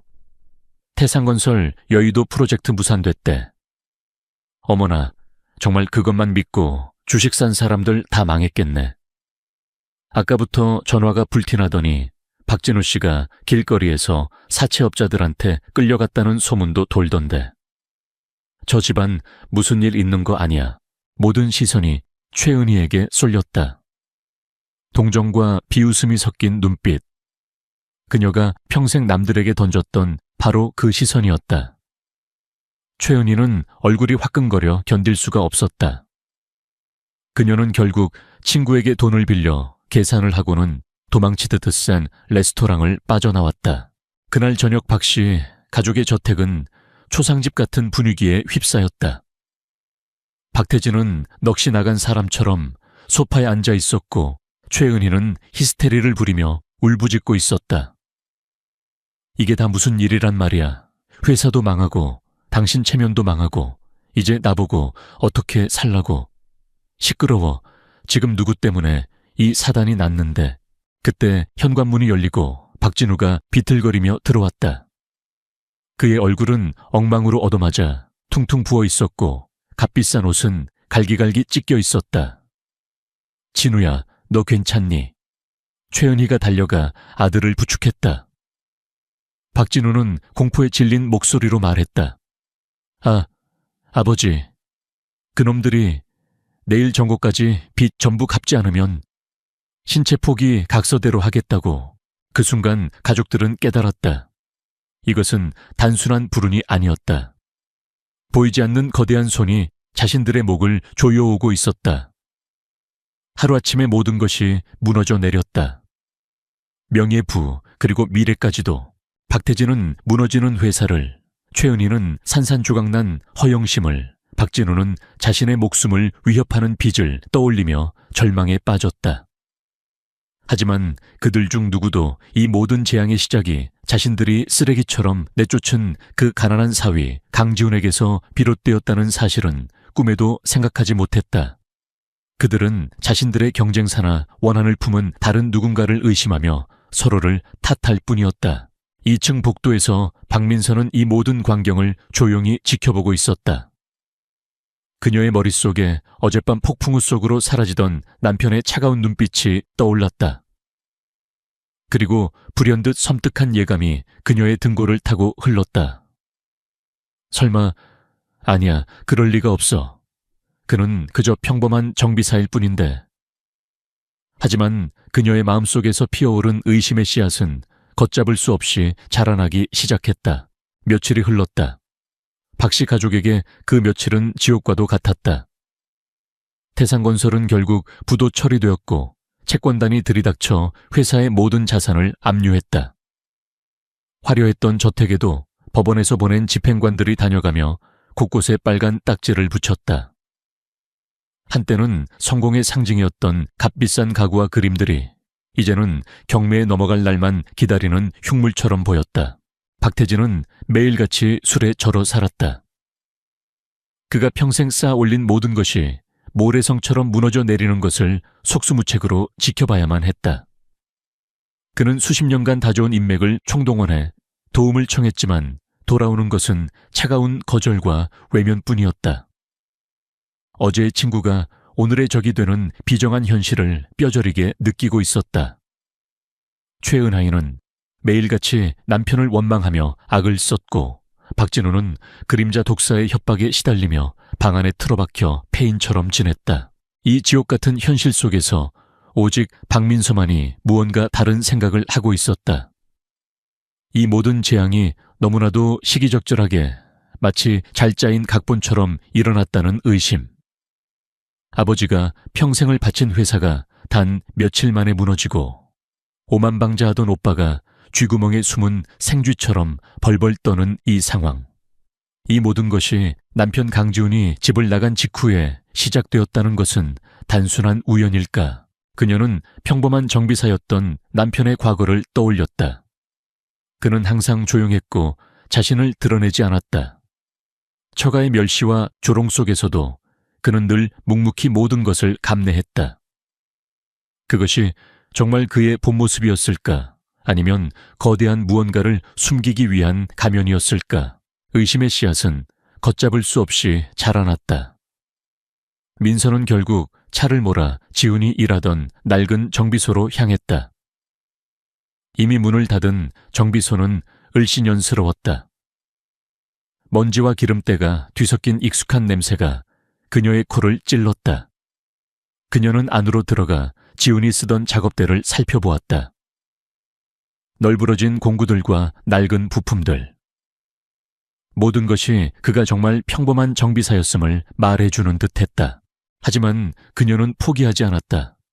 무언가 있을 거라는 강한 직감에 이끌려 그녀는 그가 항상 보던 낡은 자동차 수리 매뉴얼들을 하나씩 뒤지기 시작했다. 그리고 마침내 가장 두꺼운 트럭 엔진 정비 매뉴얼 안에서 그녀는 그것을 발견했다. 책의 일부를 정교하게 파내어 만든 비밀 공간. 그 안에는 낡은 가죽으로 된 작은 수첩 하나가 들어있었다. 떨리는 손으로 수첩을 펼친 민서의 눈이 커졌다. 그 안에는 알아볼 수 없는 복잡한 수식들과 암호 같은 기호들, 그리고 전 세계 유수의 기업들과 금융기관들의 이름이 빼곡히 적혀 있었다. 이것은 결코 자동차 정비사가 쓸만한 내용이 아니었다. 수첩의 마지막 장에는 단 한 사람의 이름과 연락처가 적혀 있었다. 초회 장군.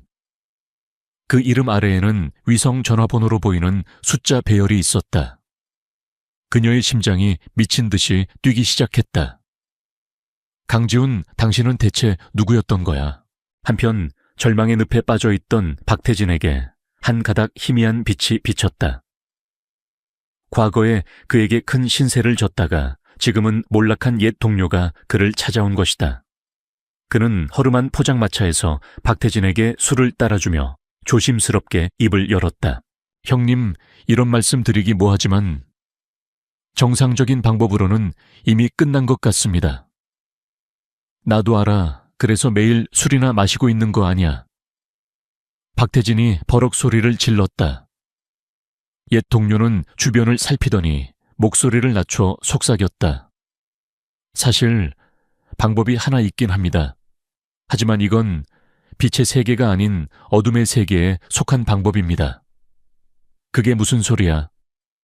서울의 그림자 세계를 지배하는 자가 있다고 합니다. 아무도 그의 진짜 얼굴을 모르지만 모두가 그를 용광롱왕이라고 부릅니다. 그가 마음만 먹으면 죽은 기업도 살리고 대통령도 바꿀 수 있다는 소문이 있습니다. 그에게 밑보이면 하루아침에 증발해버린다고도 하고요.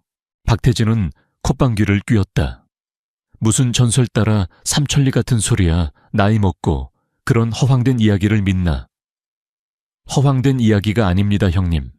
몇 년 전 파산 직전까지 갔던 명성그룹이 기적적으로 재기한 것도 사실은 용왕의 도움이 있었다는 게 정설입니다. 다만 그를 만나는 것 자체가 하늘의 별 따기보다 어렵고 만난다 해도 어떤 대가를 치러야 할지 아무도 모릅니다. 옛 동료가 떠난 후에도 박태진의 머릿속에는 윤광이라는 단어가 계속 맴돌았다. 이성적으로는 말도 안 되는 이야기라고 생각했지만 지푸라기라도 잡고 싶은 심정의 그에게는 거부할 수 없는 유혹이었다. 며칠 후 박태진은 마지막 남은 인맥을 동원해 한자선 경매 행사의 입장권을 겨우 구했다. 재계의 거물들이 모두 모이는 그곳에서 혹시라도 재기의 발판을 마련할 수 있을까 하는 신락 같은 희망 때문이었다. 하지만 행사장 안에서 그는 철저히 외면당했다. 한때 그에게 고개를 숙였던 사람들이 이제는 그를 벌레 보듯 피했다. 그가 씁쓸하게 샴페인 잔만 기울이고 있을 때였다. 행사장 입구가 소란스러워지며 모든 사람의 시선이 그쪽으로 쏠렸다. 검은 양복을 입은 경호원들에게 둘러싸인 한 무리의 사람들이 들어오고 있었다. 그 중심에는 최고급 맞춤 정장을 완벽하게 소화한 한 남자가 있었다. 주변에 내로라 하는 CEO들과 정치인들이 그에게 90도로 허리를 숙이며 인사를 건넸다. 박태진은 자신의 눈을 의심했다. 너무나도 익숙한 얼굴, 저 멀리서도 느껴지는 압도적인 존재감. 그는 강지훈이었다. 아니, 강지훈일 리가 없었다. 그 초라하고 무능했던 사위가 저런 모습으로 저 자리에 있을 리가 만무했다. 닮은 사람이겠지. 세상에 닮은 사람 하나쯤은 있는 법이니까. 박태진은 그렇게 생각하며 고개를 저었다. 하지만 그의 시선은 자석처럼 그 남자에게서 떨어지지 않았다. 남자는 잠시 이쪽을 돌아보는 듯 했다. 거리가 멀어 표정까지는 보이지 않았지만 그 차가운 분위기는 박태진의 심장을 얼어붙게 만들기에 충분했다. 같은 시각 남자의 곁에 서 있던 최 장군이 낮은 목소리로 말했다. 죽은 적이 박태진이 와 있습니다. 처리할까요? 강지훈은 입가에 희미한 미소를 띤 차에 대답했다. 그의 목소리는 위스키에 얼음을 넣은 것처럼 차가웠다. 아니, 그냥 두어라. 절망은 혼란과 함께 맛볼 때 가장 깊은 법이지. 그는 박태진을 그저 무대 위의 관객 중 하나로 취급할 뿐이었다. 그의 복수극은 이제 막 서막을 올렸을 뿐이었다. 그날 밤 집에 돌아온 박태진은 넋이 나간 사람 같았다. 그는 아내에게 행사장에서 강지훈과 닮은 사람을 봤다고 중얼거렸다. 최은희는 당신이 헛것을 본 거겠지. 그 거지 같은 놈이 어떻게 그런 자리에 있겠어요. 라며 일축했다. 하지만 박태진의 마음속에 심어진 의심의 씨앗은 쉽게 사라지지 않았다. 그는 이제 자신의 유일한 희망이 용왕을 찾는 것뿐이라고 생각하며 수소문을 시작하기로 결심했다. 한편 자신의 방에서 민서는 아버지가 주워온 용왕이라는 이름의 전단지를 멍하니 바라보고 있었다. 그리고 그녀의 손에는 정비소에서 가져온 낡은 가죽 수첩이 들려 있었다. 용왕 그리고 최 장군. 전혀 상관없어 보이는 두 개의 단서가 그녀의 머릿속에서 기묘하게 연결되기 시작했다. 그녀는 남편의 정체가 자신이 상상하는 것 이상일지도 모른다는 두렵고도 설레는 예감에 휩싸였다. 박씨 가족은 같은 폭풍의 눈을 향해 서로 다른 길을 통해 빨려 들어가고 있었다. 절망의 끝에서 박태진은 마지막 도박을 걸기로 결심했다. 그가 수소문한 끝에 대한민국 VVIP들만을 위한 비공개 자선 경매 행사에 용왕이 귀빈으로 참석한다는 정보를 얻어낸 것이다. 그 행사는 돈만으로는 들어갈 수 없는 철저하게 검증된 소수만을 위한 그들만의 리그였다. 입장권을 구하는 것은 불가능에 가까웠다. 박태진은 마지막 남은 자존심마저 버렸다. 그는 아내 최은희가 목숨처럼 아끼던 다이아몬드 목걸이와 자신의 유일한 재산인 명품 시계를 헐값에 처분했다. 그리고 그 돈을 들고 과거 자신의 밑에서 일했던 한 인물을 찾아가 무릎을 꿇었다. 수시간의 애원과 굴욕 끝에 그는 간신히 행사장 구석에 서 있을 수 있는 말단 스태프용 출입증 3장을 손에 넣었다. 행사가 열리는 날 저녁 박씨 가족은 초라한 모습으로 서울 최고의 6성급 호텔 임페리얼 팰리스 앞에 섰다. 최은희는 가짜 진주 목걸이로 허전한 목을 감쌌고 박진우는 어깨가 잔뜩 움츠러들어 있었다. 한때 이런 장소의 주인이었던 그들이 이제는 하인처럼 뒷문으로 들어가야 하는 신세였다. 행사장은 그야말로 부와 권력의 결정체였다. 천장에서는 거대한 크리스탈 샹들리에가 눈부신 빛을 쏟아냈고 대한민국의 운명을 좌지우지하는 재벌 총수들과 정치인 법조계 거물들이 삼삼오오 모여 담소를 나누고 있었다. 박씨 가족은 그들 사이에서 유령 같은 존재였다. 그 누구도 그들에게 말을 걸지 않았고 몇몇은 노골적인 경멸의 시선을 보내기도 했다. 그들은 벽에 기댄 채 오직 용왕이 나타나기만을 애타게 기다렸다. 잠시 후 행사장의 모든 조명이 꺼지고 무대 위로 스포트라이트가 비쳤다. 사회자가 마이크 앞에 서서 흥분된 목소리로 외쳤다. 신사숙녀, 여러분 드디어 오늘 밤의 주인공을 모실 시간이 되었습니다. 어떤 이는 그를 서울의 숨은 지배자라고 부르고 또 어떤 이는 그를 시장을 움직이는 보이지 않는 손이라고 합니다. 하지만 우리는 그를 단 하나의 이름으로 기억합니다. 대한민국에 살아있는 전설 용왕, 롱왕님을 뜨거운 박수로 맞이해 주십시오. 우레와 같은 박수 소리와 함께 행사장 정문이 천천히 열렸다. 모든 하객들이 일제히 자리에서 일어나 문 쪽을 향해 고개를 숙였다. 박씨 가족도 떨리는 마음으로 그곳을 바라보았다. 그들의 마지막 희망, 마지막 동아줄이었다. 스포트라이트 속으로 한 남자가 걸어 들어왔다. 그의 걸음걸이는 느렸지만 좌중을 압도하는 무게감이 실려 있었다. 세상에서 가장 비싼 원단으로 제작된 맞춤 턱시도는 그의 몸에 완벽하게 들어맞았다. 그는 마치 태어날 때부터 왕이었던 사람처럼 자연스럽게 모든 이의 경배를 받으며 무대를 향해 걸어왔다. 그의 얼굴이 환한 조명 아래 드러나는 순간 박씨 가족의 시간은 멈췄다. 박태진의 입이 떡 벌어졌다. 그의 뇌가 눈앞의 광경을 인지하기를 거부했다. 최은희는 비명조차 지르지 못하고 두 손으로 입을 막은 채 그 자리에 얼어붙었다. 박진우는 공포에 질려 뒷걸음질 쳤다. 그의 머릿속에서 그림자 독사의 악몽과 눈앞의 남자가 겹쳐지며 모든 퍼즐 조각이 맞춰지고 있었다. 그 남자, 그들의 마지막 희망이었던 용왕. 그는 바로 그들이 벌레처럼 여기고 쓰레기처럼 내쫓았던 전 사위 강지훈이었다. 행사장 한쪽 구석에서 박민서 역시 이 모든 것을 지켜보고 있었다. 그녀는 아버지와 달리 자신의 마지막 남은 명품 가방을 팔아 정식 하객으로 입장해 있었다. 남편의 정체를 자신의 눈으로 확인하고 싶었기 때문이다. 예상은 했지만 실제로 마주한 진실의 무게는 상상을 초월했다. 그녀는 터져 나오려는 울음을 간신히 삼켰다. 저 남자가, 저렇게 수많은 거물들의 경배를 받는 저 남자가 지난 3년간 자신의 곁에서 묵묵히 기름때를 묻히던 그 사람이란 말인가. 강지훈은 무대 중앙에 섰다. 우레와 같던 박수 소리가 거짓말처럼 멎고 거대한 홀에는 숨막히는 정적이 흘렀다. 그는 차가운 눈으로 객석을 천천히 훑었다.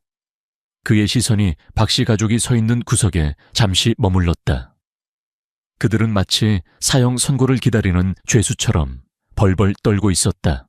강지훈이 마이크를 잡았다. 그의 목소리는 나지막했지만 최첨단 음향 시스템을 통해 행사장 구석구석으로 명확하게 퍼져나갔다. 안녕하십니까. 오늘 밤 이 자리에 함께해 주셔서 감사합니다. 그는 잠시 말을 멈추고 박씨 가족을 향해 시선을 고정했다. 많은 분들이 저를 용왕이라는 이름으로 알고 계십니다. 하지만 저는 지난 3년간 다른 이름으로 살았습니다. 바로 강지훈이라는 이름으로. 객석이 술렁이기 시작했다. 강지훈은 아랑곳하지 않고 말을 이었다. 저는 3년 전 한 여자를 사랑해서 결혼했습니다. 그리고 그녀의 집에서 처가살이를 시작했습니다. 그 집의 가장은 태산건설의 박태진 사장이었고 그의 아내는 최은희 여사, 그리고 아들은 박진우였습니다. 강지훈이 이름을 하나하나 호명할 때마다 박씨 가족은 온몸이 칼에 베이는 듯한 고통을 느꼈다. 모든 하객들의 시선이 경악과 흥미로 빛나며 그들에게로 향했다. 그들은 저를 사위로 맞았지만 단 한 번도 저를 가족으로 대한 적이 없습니다. 그들에게 저는 가난한 자동차 정비사 집안의 수치 언제든 내쫓아도 되는 하찮은 존재일 뿐이었습니다.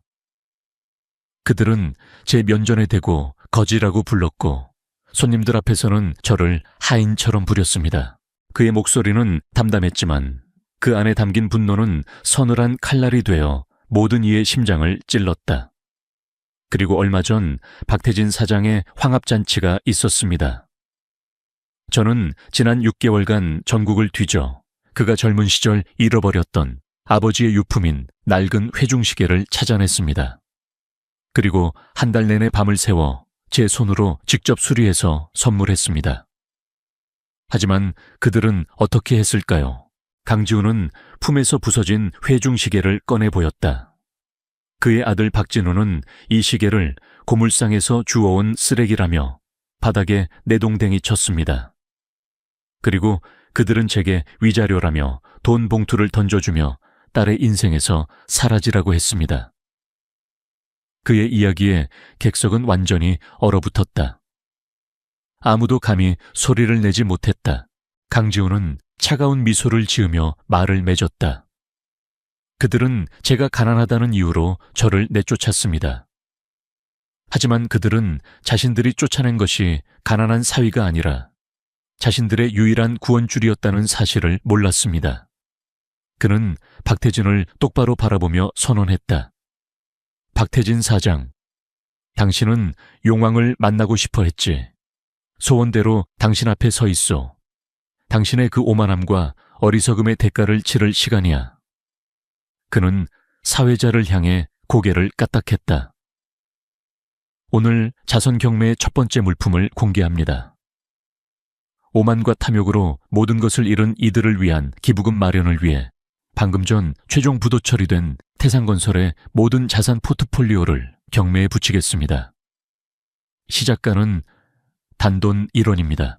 그 말이 끝나는 순간 박태진은 다리에 힘이 풀려 그대로 바닥에 주저앉았다.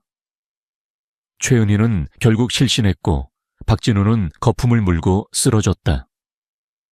그들이 평생을 바쳐 이룩하고 자랑스러워했던 모든 것이 그들이 가장 경멸했던 한 남자의 손에 의해 단돈 1원의 가치로 전락하여 공개적으로 처형당하고 있었다. 행사장의 모든 조명이 무대 위에 강지훈을 비추고 있었다. 그는 부서진 가족을 차갑게 내려다보고 있었다. 그의 얼굴에는 어떤 동정심도 연민도 없었다. 오직 얼음장 같은 심판자의 표정만이 존재할 뿐이었다. 복수는 시작되었고 심판은 내려졌다. 자선 경매 행사가 끝난 밤, 박씨 가족의 몰락은 단순한 소문이 아닌 대한민국 전체에 생중계된 공개 처형이었다. 호텔을 빠져나오는 그들 앞에 익명의 제보를 받고 몰려든 수십 명의 기자들이 진을 치고 있었다. 카메라 플래시가 쉴 새 없이 터졌고 질문들이 칼날처럼 쏟아졌다. 박태진 사장님, 태산건설의 자산이 1원에 낙찰된 것에 대해 한 말씀 해주시죠. 사위였던 강지훈 씨가 용왕이라는 사실을 정말 모르셨습니까? 박진우 씨 사채빚 때문에 신체 포기 각서까지 썼다는 게 사실입니까? 박태진은 넋이 나간 사람처럼 허공만 바라봤고 최은희는 기자들을 향해 악을 쓰다 실신 직전에 이르렀다. 박진우는 공포에 질려 아버지 뒤에 숨기 바빴다. 한때는 대한민국 상류층의 상징이었던 그들은 이제 한낱 웃음거리이자 조롱의 대상으로 전락해버렸다. 경호원들에게 밀려 겨우 채에 올라탄 그들은 더 이상 자신들의 집이 아닌 차 딱지가 붙은 저택으로 돌아왔다. 그날 이후 저택은 살아있는 무덤이 되었다. 박태진은 매일같이 값싼 소주병을 끼고 살았다. 그는 무너진 자신의 제국을 떠올리며 내가 뭘 잘못했단 말인가 라는 말을 넋두리처럼 중얼거렸다. 그의 눈에는 더 이상 오만함이 아닌 공허함만이 가득했다. 최은희는 자신의 보석함에 남아있던 가짜 장신구들을 부수며 울부짖었다. 그녀를 빛내주던 모든 것들이 사라지자 남은 것은 텅 빈 껍데기뿐인 자신의 모습이었다. 가장 비참한 것은 박진우였다. 그는 방 안에 틀어박혀 커튼을 친 채 작은 소리에도 경기를 일으켰다. 그림자 독사가 언제 자신을 쥐도 새도 모르게 끌고 가 칠흑 같은 바다에 던져버릴지 모른다는 공포가 그의 영혼을 갉아먹고 있었다. 가족 간의 대화는 사라졌다.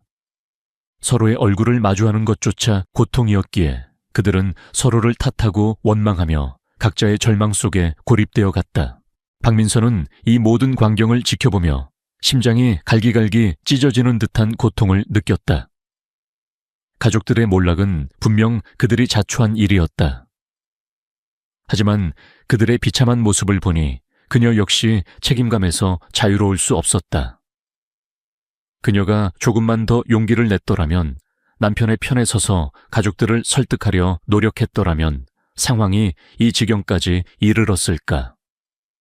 후회는 날카로운 파편이 되어 그녀의 마음을 헤집었다.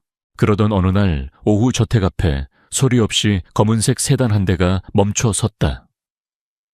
차에서 내린 사람은 바로 최 장군이었다. 그는 이전과 달리 정중하게 저택의 문을 노크했다. 문을 연 민서를 보고 그는 90도로 허리를 숙였다. 박민서 여사님, 주군께서 용왕께서 여사님을 뵙고 싶어 하십니다. 그의 부름에 소파에 쓰러져 있던 박태진과 최은희의 눈이 번쩍 뜨였다. 그들의 눈에는 마지막 희망의 불씨가 타오르는 듯했다. 민서야, 어서 가봐가서 잘못했다고. 비록 네가 그 사람 아내였지 않느냐. 네가 우리를 살릴 수 있어. 최은희가 딸의 팔을 붙잡고 애원했다. 하지만 민서는 알고 있었다. 이것은 구원을 위한 부름이 아니었다. 이것은 마지막 심판을 위한 소환이라는 것을. 그녀는 말없이 고개를 끄덕이고는 떨리는 발걸음으로 채 올라탔다. 차는 그녀가 전에 가보았던 여의도의 더 스카이 팰리스로 향했다. 펜트하우스에 다시 들어선 순간 그녀는 이전과는 전혀 다른 감정을 느꼈다. 지난번에는 그저 거대하고 낯선 공간이었지만 이제는 이곳의 모든 물건, 창밖의 모든 풍경이 남편의 압도적인 힘과 권력을 증명하는 것처럼 보였다. 강지우는 거실 중앙에 서서 그녀를 기다리고 있었다. 화려한 턱시도나 값비싼 실크 가운이 아닌 평범한 면 티셔츠에 바지를 입은 모습이었다. 3년 전 처음 만났을 때와 같은 편안한 옷차림. 하지만 그의 몸에서 뿜어져 나오는 위압감은 여전했다. 그는 민서를 향해 손짓했다. 그녀는 홀린 듯 그에게 다가갔다.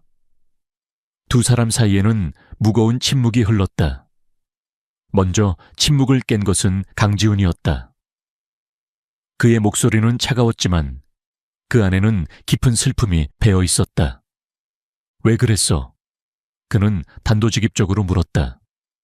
그 환갑잔치 날밤 그리고 그 이전의 수많은 날들 동안 당신은 왜 침묵했지? 그 질문에 민서의 눈에서 참았던 눈물이 폭포수처럼 쏟아져 내렸다. 그녀는 바닥에 주저앉아 오열했다. 그녀는 변명하지 않았다. 무서웠어요. 모든 걸 잃을까봐 무서웠어요.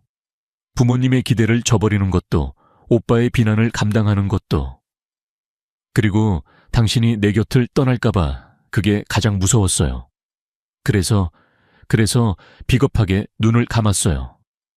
당신이 얼마나 아픈지 알면서도 모른 척했어요. 미안해요. 정말 미안해요. 그녀는 자신이 사랑했던 것은 강지훈이라는 남자 그 자체였지만 그 사랑을 지켜낼 용기가 없었음을 고백했다. 강지훈은 말없이 그녀의 눈물을 지켜보았다. 그의 표정은 읽을 수 없었다. 한참 후 그가 입을 열었다. 당신 가족은 그들이 저지른 행동의 대가를 치르게 될 거야. 모든 재산을 잃고 가장 밑바닥에서부터 노동의 의미를 배우게 되겠지. 그게 내가 그들에게 내리는 벌이자 어쩌면 마지막 기회일지도 몰라. 그는 민서에게 다가가 그녀를 일으켜 세웠다. 그리고는 그녀의 눈을 똑바로 바라보며 말했다. 이제 당신에게는 두 가지 선택지가 있어. 그의 목소리는 단호했다. 첫째, 가족에게 돌아가 그들과 운명을 함께하는 것. 그렇게 한다면 나는 당신 인생에서 완전히 사라져 줄게.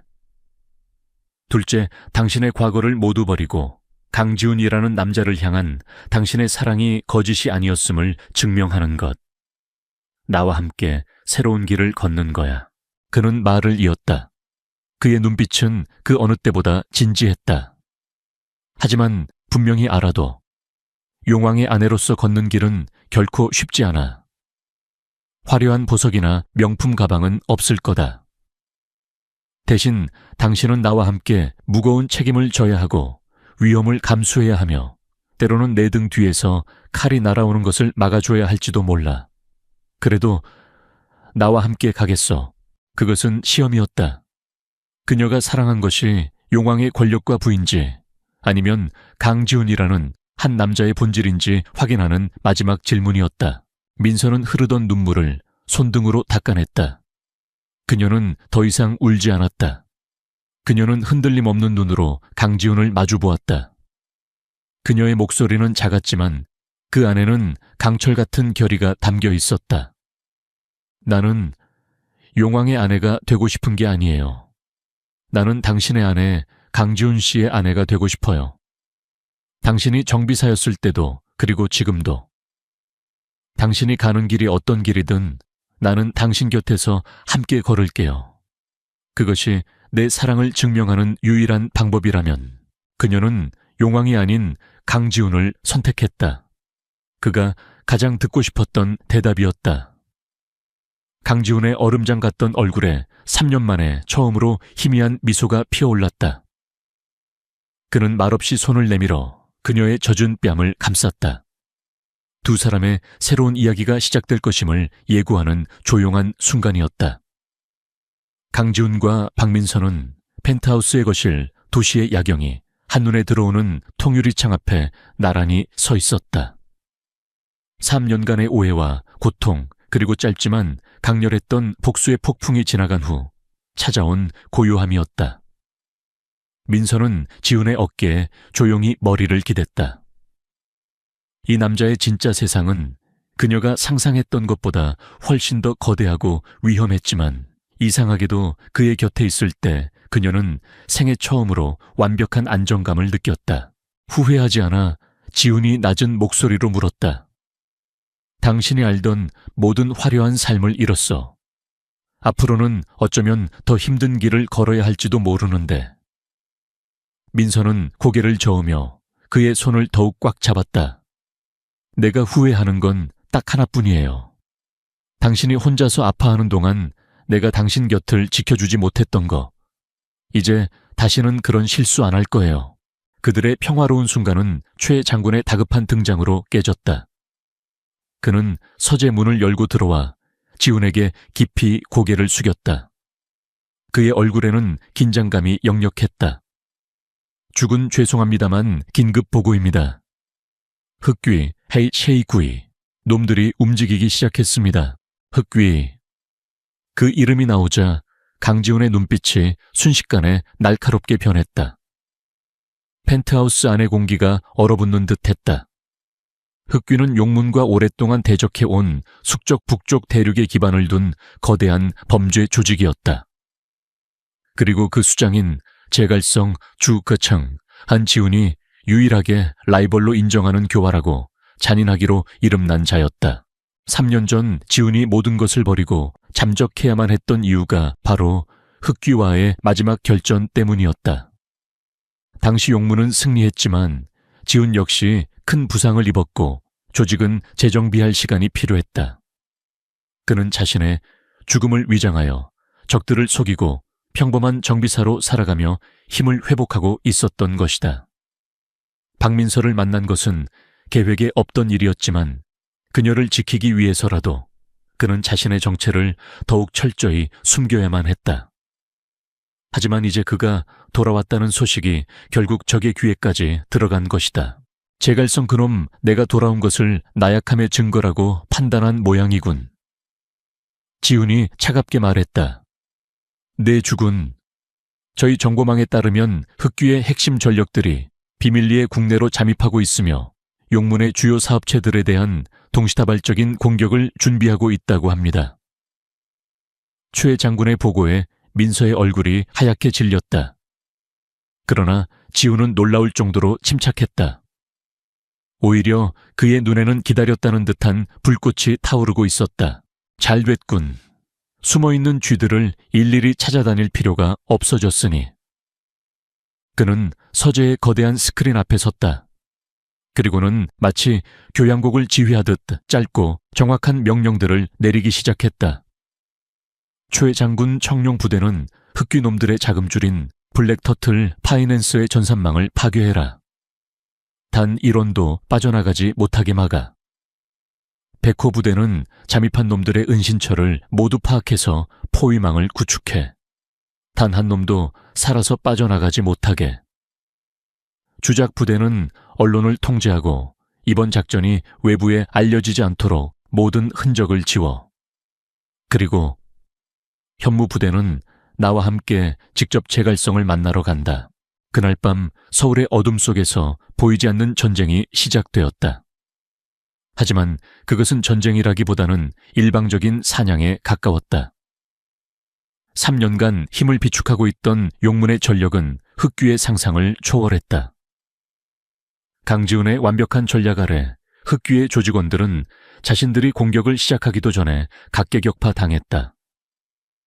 그들의 자금줄은 순식간에 마비되었고 은신처는 맹수들의 소굴로 변했다. 새벽녘 인천항의 한 버려진 창고. 제갈성은 자신이 완벽하게 함정에 빠졌다는 사실을 깨달았다. 그의 앞에는 강지훈이 최 장군과 현무 부대원 몇 명만을 대동한 채 서 있었다. 오랜만이군 제갈성. 지훈의 목소리가 창고 안에 울렸다. 내 놈 살아있었구나. 3년 동안 죽은 척 연기를 했던 거냐. 제갈성이 이를 갈며 외쳤다. 연기는 끝났다. 그리고 너희들의 시대도 오늘로써 끝이야. 더 이상의 대화는 없었다. 강지훈이 손짓하자 현무 부대원들이 그림자처럼 쇄도했다. 제갈성과 그의 마지막 남은 부하들은 필사적으로 저항했지만 압도적인 실력 차이를 극복할 수는 없었다. 10분도 차에 되지 않아 모든 상황은 종료되었다.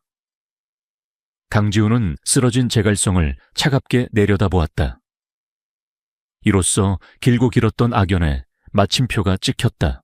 몇 달의 시간이 흘렀다. 서울 외곽의 한 건설 현장.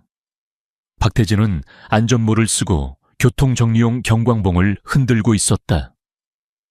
땡볕 아래 땀을 흘리며 일하는 것은 고됐지만 그는 이상하게도 마음이 편했다.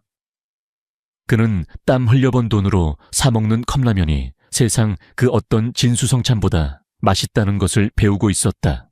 시장의 작은 식당에서는 최은희가 앞치마를 두르고 손님들에게 음식을 나르고 있었다. 한때는 명품만 휘감던 그녀의 손은 이제 설거지와 음식 준비로 거칠어져 있었다. 하지만 그녀는 손님들에게 진심으로 미소 지으며 맛있게 드세요 라고 말할 줄 알게 되었다. 박진우는 오토바이를 타고 서울 시내를 누비는 배달기사가 되었다. 강지훈이 그의 빚을 비밀리에 모두 처리해준 대신 평생 그 돈을 자신의 힘으로 갚아나가야 한다는 조건을 걸었기 때문이다. 그는 매일 땀 흘려 돈을 버는 것의 소중함과 타인에게 친절을 베푸는 것의 중요성을 배우고 있었다. 그들은 모든 것을 잃었지만 역설적이게도 인간으로서 가장 중요한 것을 되찾고 있었다. 가끔 민서는 멀리서 차를 세우고 변해가는 그들의 모습을 조용히 지켜보곤 했다. 한편 용문에도 새로운 변화의 바람이 불었다. 강지훈은 용왕재단이라는 이름의 공익재단을 설립했다. 과거 자신이 겪었던 부당함과 억울함을 겪는 사회적 약자들을 돕기 위한 조직이었다. 민서는 그 재단의 이사장을 맡아 자신의 경험과 따뜻한 마음으로 재단을 이끌었다. 그녀는 더 이상 누군가의 뒤에 숨는 연약한 여인이 아니었다. 이제 그녀는 강지훈의 가장 든든한 동반자이자 용문의 또 다른 심장이 되었다. 어느 맑은 날 새벽 강지훈과 민서는 다시 펜트하우스의 발코니에 섰다. 동쪽 하늘에서 장엄한 일출이 시작되고 있었다. 지훈은 자신의 품에서 작은 벨벳 상자를 꺼내 민서에게 건넸다. 그 안에는 스위스의 장인에 의해 완벽하게 복원된 회중시계가 영롱한 빛을 발하고 있었다. 시계는 다시 힘차게 움직이고 있었다. 이것은 나의 과거이자 나의 미래에 대한 약속이야. 지훈이 민서의 손에 시계를 쥐어주며 말했다. 정직하게 살고자 했던 아버지의 유산, 그리고 당신을 영원히 지키겠다는 나의 맹세. 민서는 미소 지으며 시계를 받았다. 이제 그녀는 강지훈의 모든 것을 이해하고 사랑했다. 그는 여전히 그림자 세계의 제왕 용왕이었다. 하지만 그는 이제 더 이상 복수심에 불타는 고독한 왕이 아니었다. 그는 겸손의 가치를 알고 약자를 보호하며 사랑하는 사람과 함께 새로운 시대를 열어가는 더 지혜롭고 자비로운 왕으로 거듭나 있었다. 두 사람은 떠오르는 태양을 함께 바라보았다. 그 태양은 비단 서울뿐만 아니라 그들의 새로운 삶을 비추는 희망의 빛이었다. 용왕의 진정한 새벽이 밝아오고 있었다.